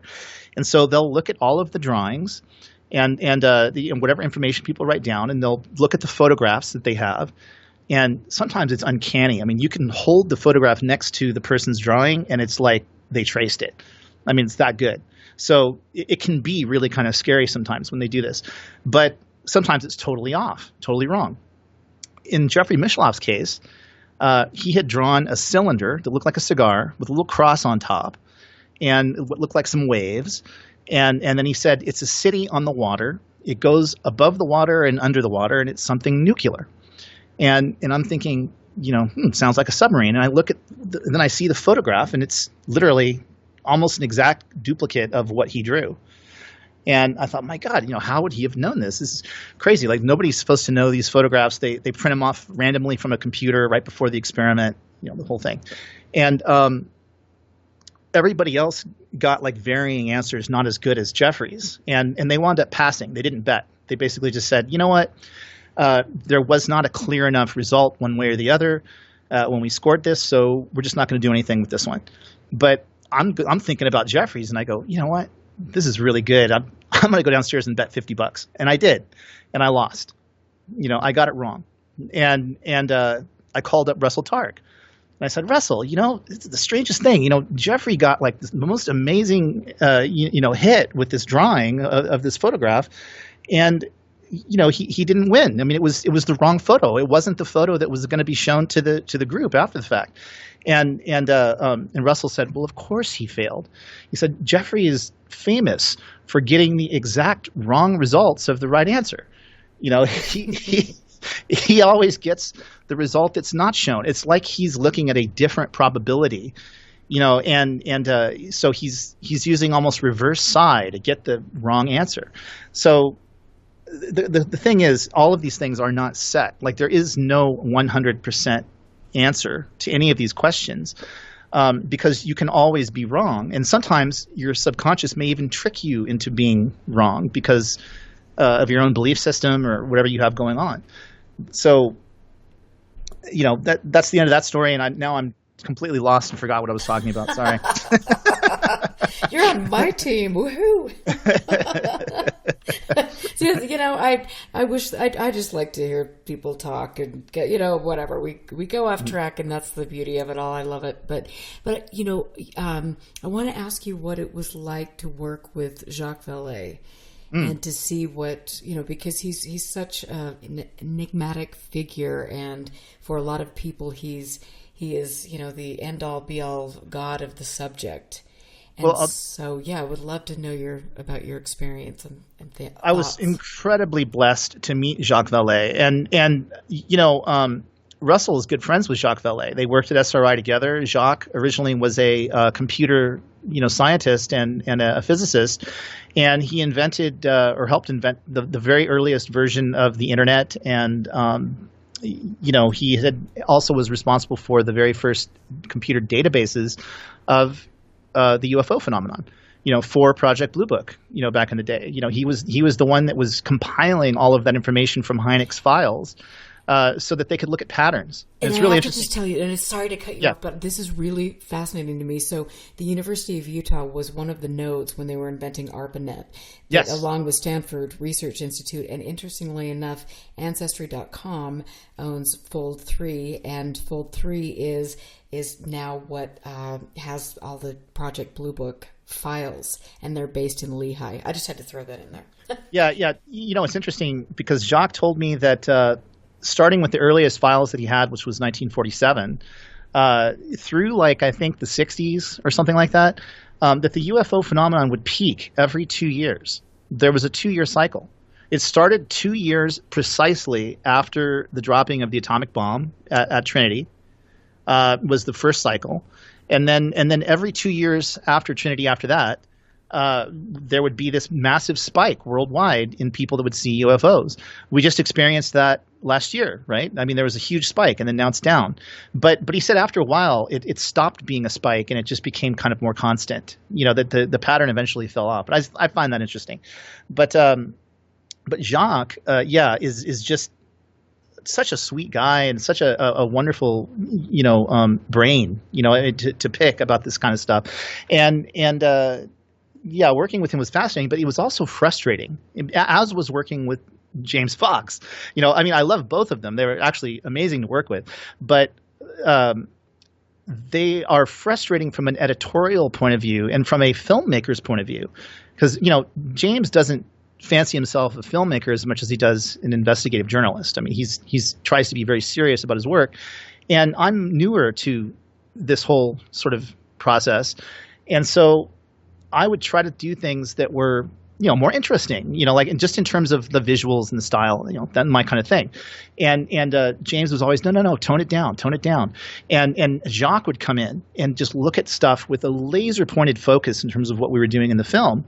And over time, I realized it's because these guys have been burned so many times, because unless you have every single duck in a row, you can't say anything, when it comes to that level of study.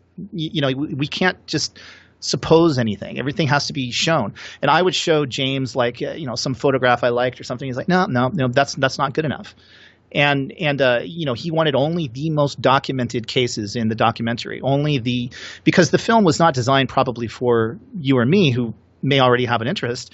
It was designed for the person who knows nothing about it, and the person who, you want your mom to sit down and watch this movie and then it to be credible enough that by the end she goes, yeah, there's probably something to this, so that was always Jacques' modus operandi was, is this legit?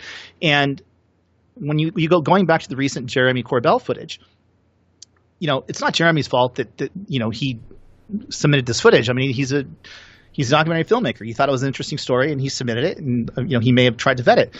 But there was one instance where James and I were in the editing room, and we were going over George Knapp's raw footage from his trips to Moscow after the Cold War ended, in like 1990 something, and at that time the Soviet Union had collapsed, and George Knapp went into the Soviet Union and just had free reign to talk to anybody about UFOs. And he was talking to the highest ranking generals and stuff. And nobody really knew at that point what the rules were because their leadership had collapsed. So they were very open. They gave him all kinds of footage and stuff, which was fantastic. He got great interviews. Then he went home and he went back like a year or two later after Russia was a little more solidified under Yeltsin. And nobody would talk to him. Nobody would talk to George Knapp except for one agency, the KGB. So Knapp's, the guy from the KGB calls Knapp, hey, come over to our office. We have some stuff we want to show you. Okay, so George Knapp goes to the office, and they give him a tape of what looks like a really convincing triangle craft high up in the atmosphere, floating in a very kind of unnatural way, shot with night vision. And it looked very much like Jeremy's thing. And I saw this footage, and James had missed it. I was going through just hundreds of hours. It was an enormous education on this whole subject. And I'm looking at this footage, and I'm like, oh, this is a really brilliant shot. We should use this. Why aren't we using this shot? And James looks at it and goes, you're right. This is great footage. Yeah, we should use it. So we put it in the film. And then Jacques comes. You know, he used to always come on the weekends and sit and watch the film. And so Jacques comes in and he's watching the film, and he sees this shot of this triangle craft. He goes, wait, stop. You can't use that shot. And I'm like, oh, it's a great shot. Come on, we got to use it. No, you cannot use this shot. He says, that is a Soviet era high altitude kite, you know, that is just misinformation. It's not real. And even James, who, you know, studies this stuff a lot, was fooled by it. You know, we thought because it came from Knapp's archive that it was legit, but Jacques right away caught what this was KGB misinformation. And they were purposefully feeding it to Jacques so that to George Knapp, so that Knapp would go back and report it in the U.S. And then what would happen after Knapp reported it? Well, it would come out that it was just a kite.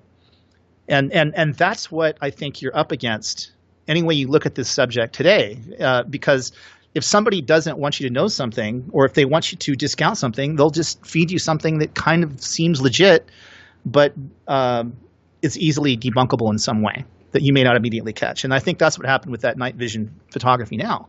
You know, and again, that leads me to believe, and I'm just totally a layperson speculating, I don't know, just because it's a fun hobby to do, but it leads me to believe that there's probably some sort of a civil war going on, as I said before, within the sort of greater intelligence communities related to this kind of stuff, because they're studying some very kind of esoteric seeming things. Who knows what's going on even further underneath the surface, but there's something there. And I think you have some aspects that want that to be released and that are leaking stuff, and people like Christopher Mellon and you know, people like that, and Louis Elizondo, who are taking stuff out and going, hey, this is something that, you know, we should be paying attention to. Right, and they're also making money, and they're you know, I think with Elizondo there are some definite questions about his backgrounds and motivations. I'll just say that just to be naughty. Oh, it's entirely possible. And like I said, I mean, when you're dealing with intelligence community people, you always have to be a little bit a discerning skeptic. But it's I think without a doubt that something's going on. I mean, we wouldn't be having the conversation if something wasn't going on. We just don't know exactly what it is. Right. And where my concerns with TTSA comes in is that they're using the kind of threat imperative a lot, but I don't necessarily blame them. I don't know what the motivations are, but if you want people to pay attention to something, you know, on the level that they're trying to get it to, you have to say, okay, look, this stuff's like flying around. I mean, on 60 Minutes, that guy said, the fighter pilot said, well, they followed us for, you know, a couple of years every day. Okay, so if something's doing that, then something's going on, and that's worthy of discussion, and you know, your leadership should be at least paying close attention to it, because something could happen. You know, one of the most interesting aspects of doing the Phenomenon documentary was talking to the launch commanders. You know, or seeing those interviews, I should say. I mean, I talked to like Robert Salas, and actually knew Robert since before that. But I think there was something like 30 different interviews that we had in that movie that came from Robert Hastings, who's spent his life kind of documenting this kind of obsession that UFOs seem to have with nuclear facilities. And, that was incredibly enlightening because those guys don't have anything to gain. They are not in this for the money. They're not. Robert Salas is not making a ton of cash, selling a bunch of books, or something, talking about his time as a launch officer seeing UFOs. But according to Robert Hastings, these things have been sighted at every single nuclear facility in the world, going back to the Manhattan Project before Trinity. There were sightings. So, there's something there. And when you look at what would make this planet worth looking at, from a certain perspective, like the fact that we have developed the capability to blow ourselves up in an instant is a pretty big deal, on the grand kind of evolutionary scale of a species. It's also really interesting that the thing that comes up again and again in people who have had experiences is climate change. I've been worried about climate change since I was a little kid because we just should be. We should be, good stewards of our planet. It doesn't matter what your political or religious or any other affiliation is. It's our planet. We should care. But it's interesting. Even one of the people that was very closely involved with the phenomenon was an experiencer, and he claimed to have had an experience when he was a kid where he was invited aboard a craft and, basically was told, you've done this, you've destroyed the planet, and shown all of these images of the planet wasting away through climate change. And then if you look at those kids in Rua, Zimbabwe, at the end of the phenomenon, James went back and tracked down about 20 of the witnesses from the Rua, Zimbabwe sighting. And that's basically where a UFO landed in the middle of a schoolyard in Rua. And these little beings got out and communicated with about 200 kids for like an hour or something on their recess break, and then gave them all of this kind of imagery in their heads of technology kind of running amok and our climate being destroyed. And 20 some years later, all of these kids still have the same story and the same point of view. Nobody's made any money off of it. But that's a reoccurring theme. So, what's really going on? I don't know, but it's certainly fascinating, and it certainly lines up with my own point of view, is that, I really don't want us to blow ourselves up with nukes, and I don't want us to kill this planet by polluting it to death. No, absolutely, and I totally agree with you. And I have to ask you, because this is something that I've been really digging into for a long time, because I think that there's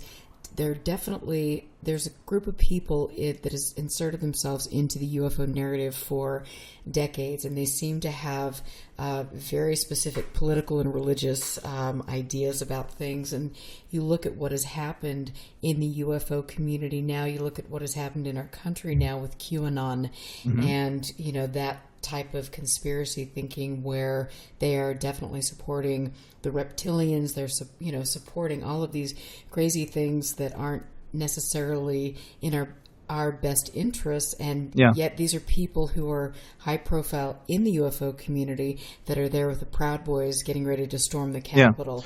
And so to me, when I look at the fact that you've got a radio show like Coast to Coast that has brought on people that are promoting these dangerous conspiracy theories, and then you've got the UFO world coming in, and even Luis Elizondo saying things, using the Patriot kind of dog whistle, and using that type of thing, and then, we gotta, we love the government, but wait, we're gonna distrust it, and and the same kind of crap that QAnon pulls, and that to me is very concerning, and I want to know what your thoughts are on how that. Oh God, I could go on. I could go on for. I'm sorry, I don't mean to cuss, but I could go on a long time about that. True believers are an issue. When I don't care what it is, whatever it is in your life, when you believe something so militantly that it has contaminated your whole worldview, and you will not look at any other perspective. That's very dangerous. And we've reached a point in society where media is so ubiquitous, so everywhere, and not mainstream media, but just media. Like, I have a YouTube channel, has like 11 or 12,000 subscribers. If I want to, I can get on there and talk to 12,000 people at least all over the world. You're talking to people right now all over the world. You're dealing with it in a responsible way. But you may be able to make millions of dollars if you simply just said, hey, guess what? I was visited last night by the lizard people, and they gave me the book that has all of the answers. And if you did it convincingly enough, and if you repeat a lie over and over and over again, and enough people repeat it, your brain starts to accept it as truth, even as outlandish as it can be. Half of our country thinks that the former president is still president. That's just, the facts just don't bear that out. The whole kind of satanic pedophilial whatever thing that QAnon is doing probably started by this 20-something-year-old guy in some little small town, I forget where, was co-opted by people that have an agenda. And it doesn't take a rocket scientist to figure out what the agenda is. I mean, the agenda is to sort of preserve the status quo, to keep money going into the pockets of certain people that really feel like they deserve it or are already making it. Because if you have money, you have the ability to talk and the power to control the narrative. So I really think that it's probably the most dangerous era we've ever been in as a country, and probably the most dangerous kind of thing that we're dealing with. And I don't know how to sort of resolve it.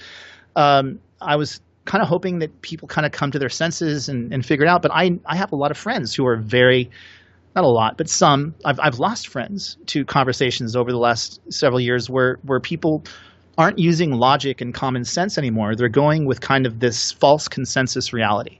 And no matter what it is, we have to be always very careful to not just allow this sort of mass false consensus to take over, but it's by intent. I think it's by intent by most likely both internal forces and foreign sources that are very, very vested in controlling the narrative.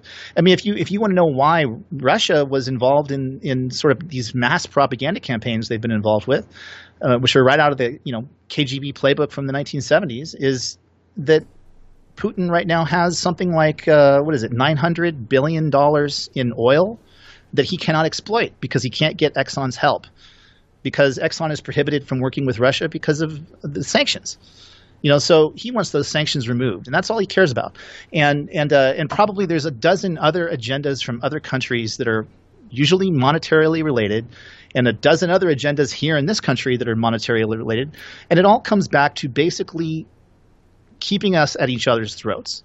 As long as we're at each other's throats, as long as everything is a football game, as long as it's my side versus your side, nothing's going to get done. And that's perfectly fine in those people's books. Because if nothing's changing, if we're not weaning ourselves off of fossil fuels and going to something else, if we're not, dealing with pressing political and economic and social issues here in this country, well, whoever's making a lot of money off of those ills, they're still doing it.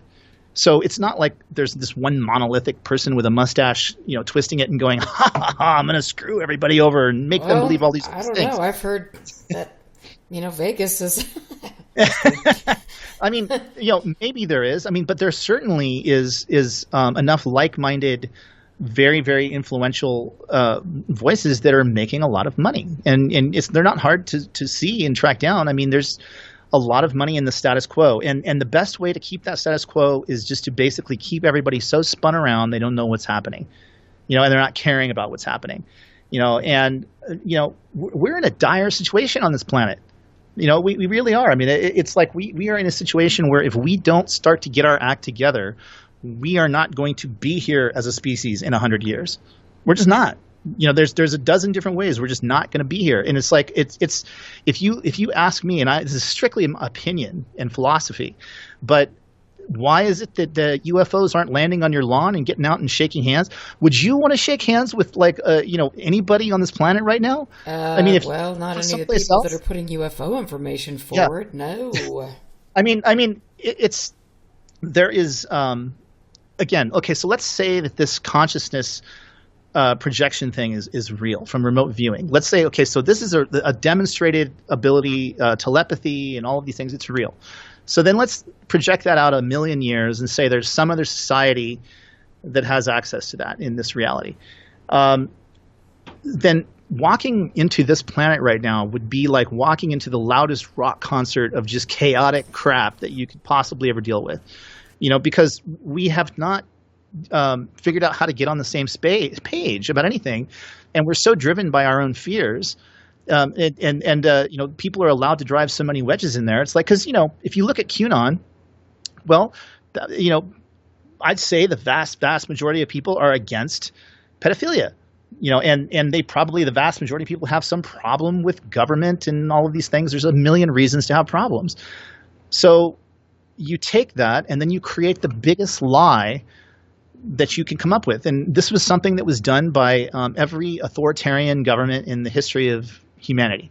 You tell something so outlandish, pepper it with a little bit of truth, and you pepper it with enough of something tangible that people can grasp onto, and then you just keep saying it over and over and over again. And that's the unfortunate side of social media, is you can just keep spouting the same stuff over and over again, and you can micro-target.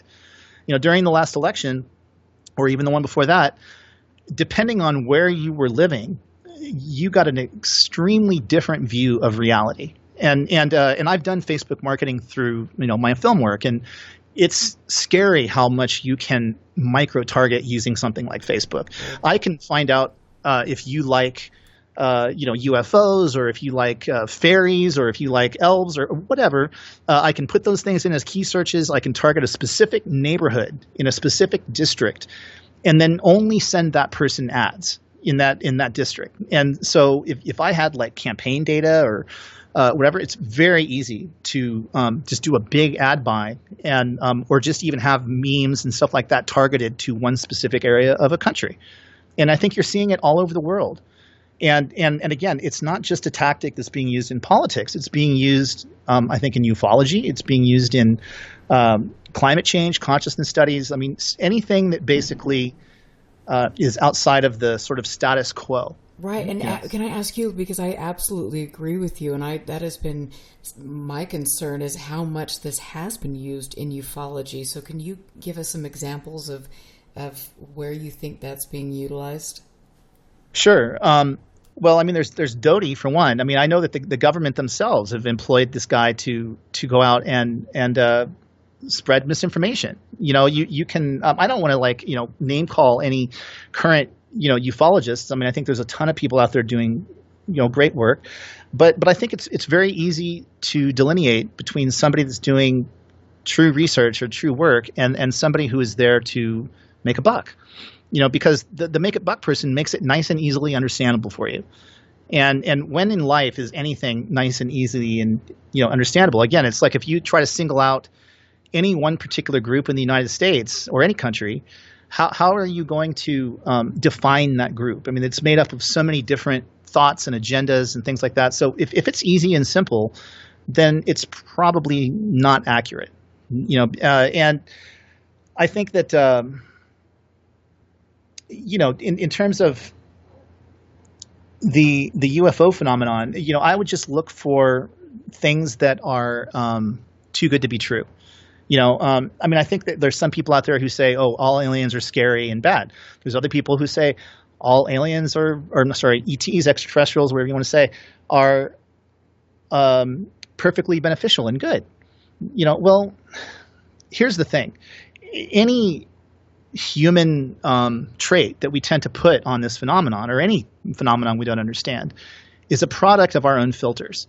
And again, if you take into context also the consciousness angle and kind of like the holographic nature of reality that our consciousness suggests exists, then what you're doing is you're potentially polluting the pool with your own thoughts. Is the ancient Egyptian god Ra living in the pyramid right now? Well, it probably depends on your belief system and what you think about it and how you're going to define your reality.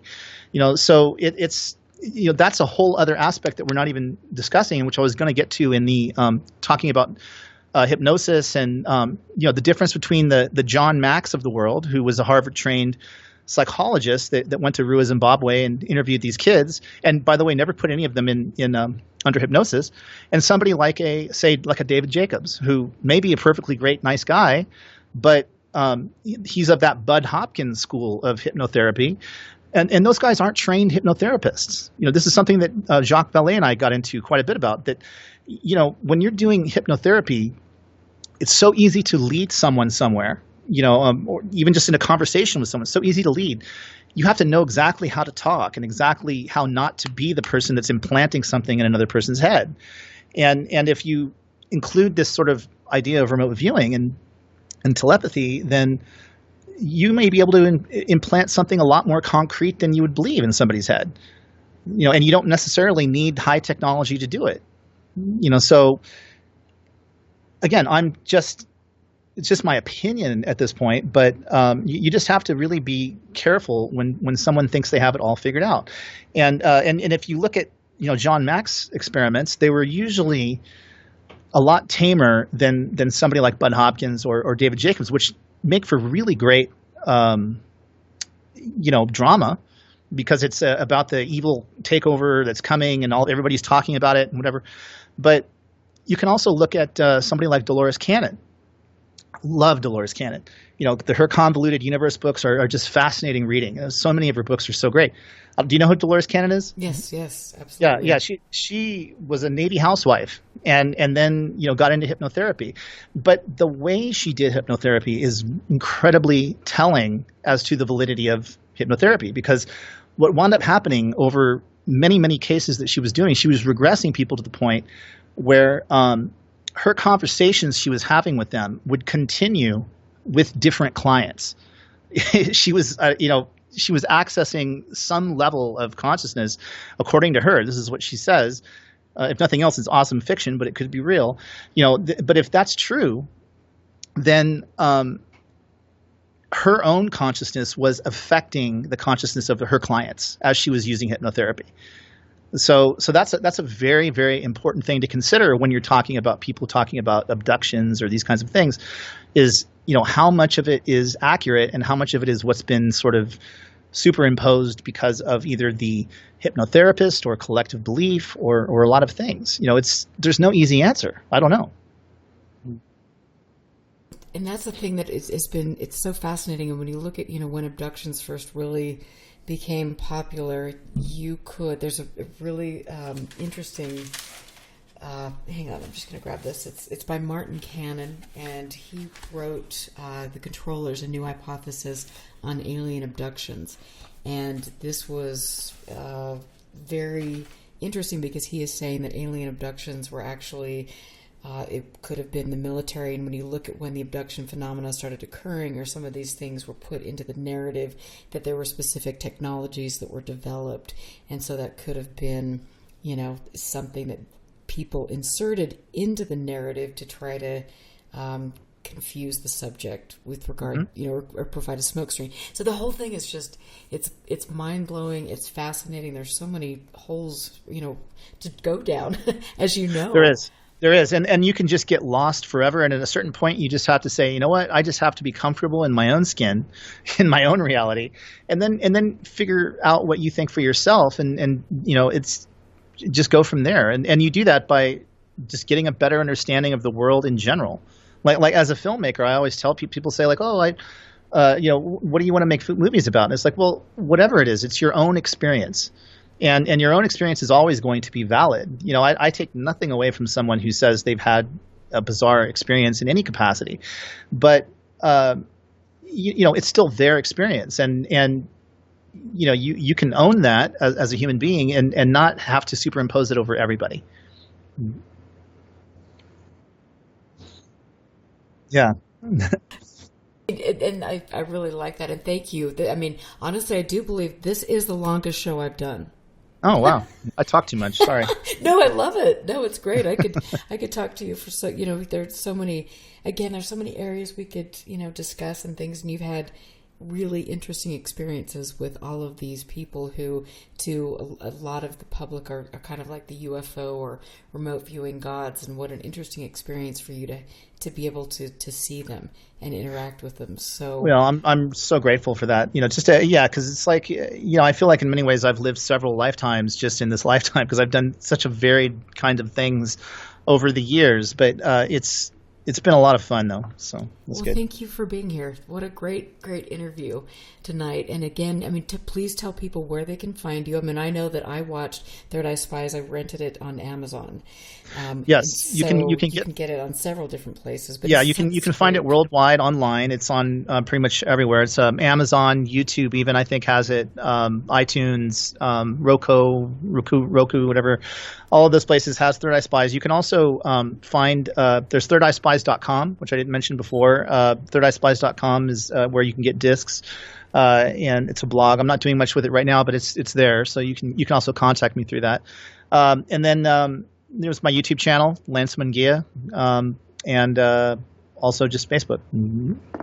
I love it. Thank you so much. And I will say that since we have gone longer than usual, I'm just amazed that all the people are still there and they loved the conversation and so many great questions. And so thank you so much for being here. I will get you on again because I've already been asked to get you on again. So. Oh, thank you. We didn't even talk about the Camaro or anything. Dang it, what?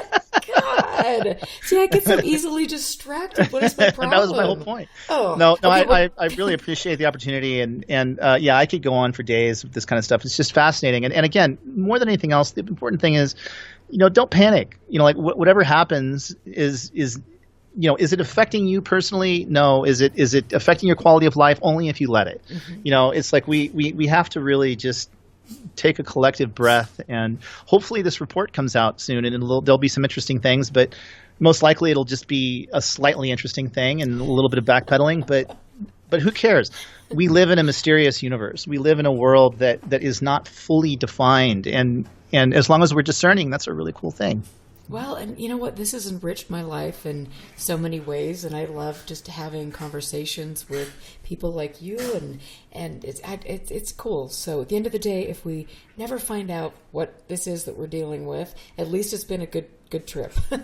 It has, and I think it all comes back to each of us, because my personal belief is that everything stems from, your own point of view and your own source of consciousness, and I think that that's what you're going to find out as time goes on, is that these things that seem very disparate are actually a lot more connected than we first think, and they all sort of stem from our own perspective. It's like what's true for you, is valid.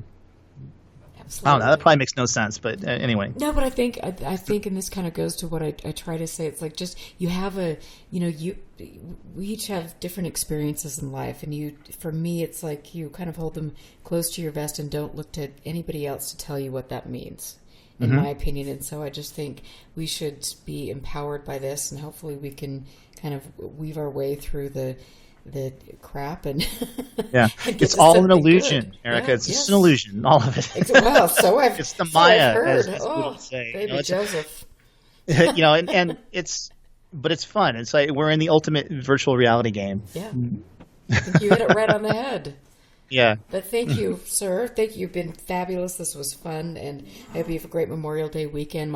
You can hear my dogs in the background are clearly just saying, "Okay, Mom, seriously, you've completely been ignoring us." Time to go outside. But thank you. Thank you to your audience too for staying and listening, to us. And I'd love to be on the show again. Please, anytime. Absolutely. Yeah. Well, I will be reaching out to you. So thank you very much. And I want to thank everybody for listening to the show, supporting the show. You can go to UFOclassified.com to pledge your support and get some cool merchandise in the process. I love you guys. There's a reason I'm here. And it's because of you, actually. So be careful. Have a wonderful Memorial Day weekend, and we will catch you next week.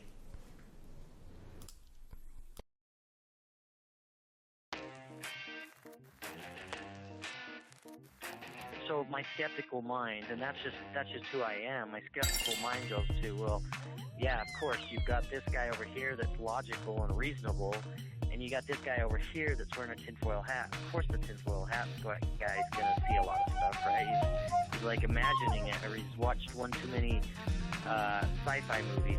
But it can be used to help us frame hypotheses for UFO propulsion, power, stealth, weaponry. Everything that we experience is very positive. Sometimes the field of ufology has a short memory span. We didn't know anything about the $22 million back then. We just kind of thought, well, this is, and I think that was the reason why they were looking for military-type people, because in the military, you work with whatever you got, no matter what the situation is, and you just kind of adapt and overcome.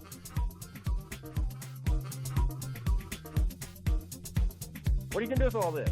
You can't even take care of your own files and get them put into the current system, but yet you want to go collect other people's things.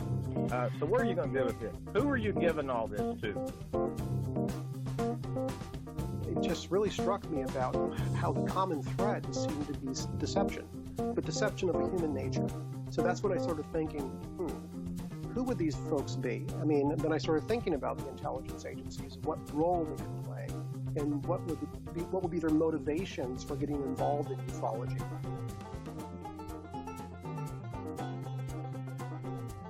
I'm not saying that because the gimbal is not a rotating flying saucer, that means that all the UFOs are false. Not at all. All I'm doing is I'm looking at this one case, these individual cases, and seeing if there's an explanation for those. So try to, if I could ask people out there listening, don't think that I'm trying to attack your entire beliefs about these things.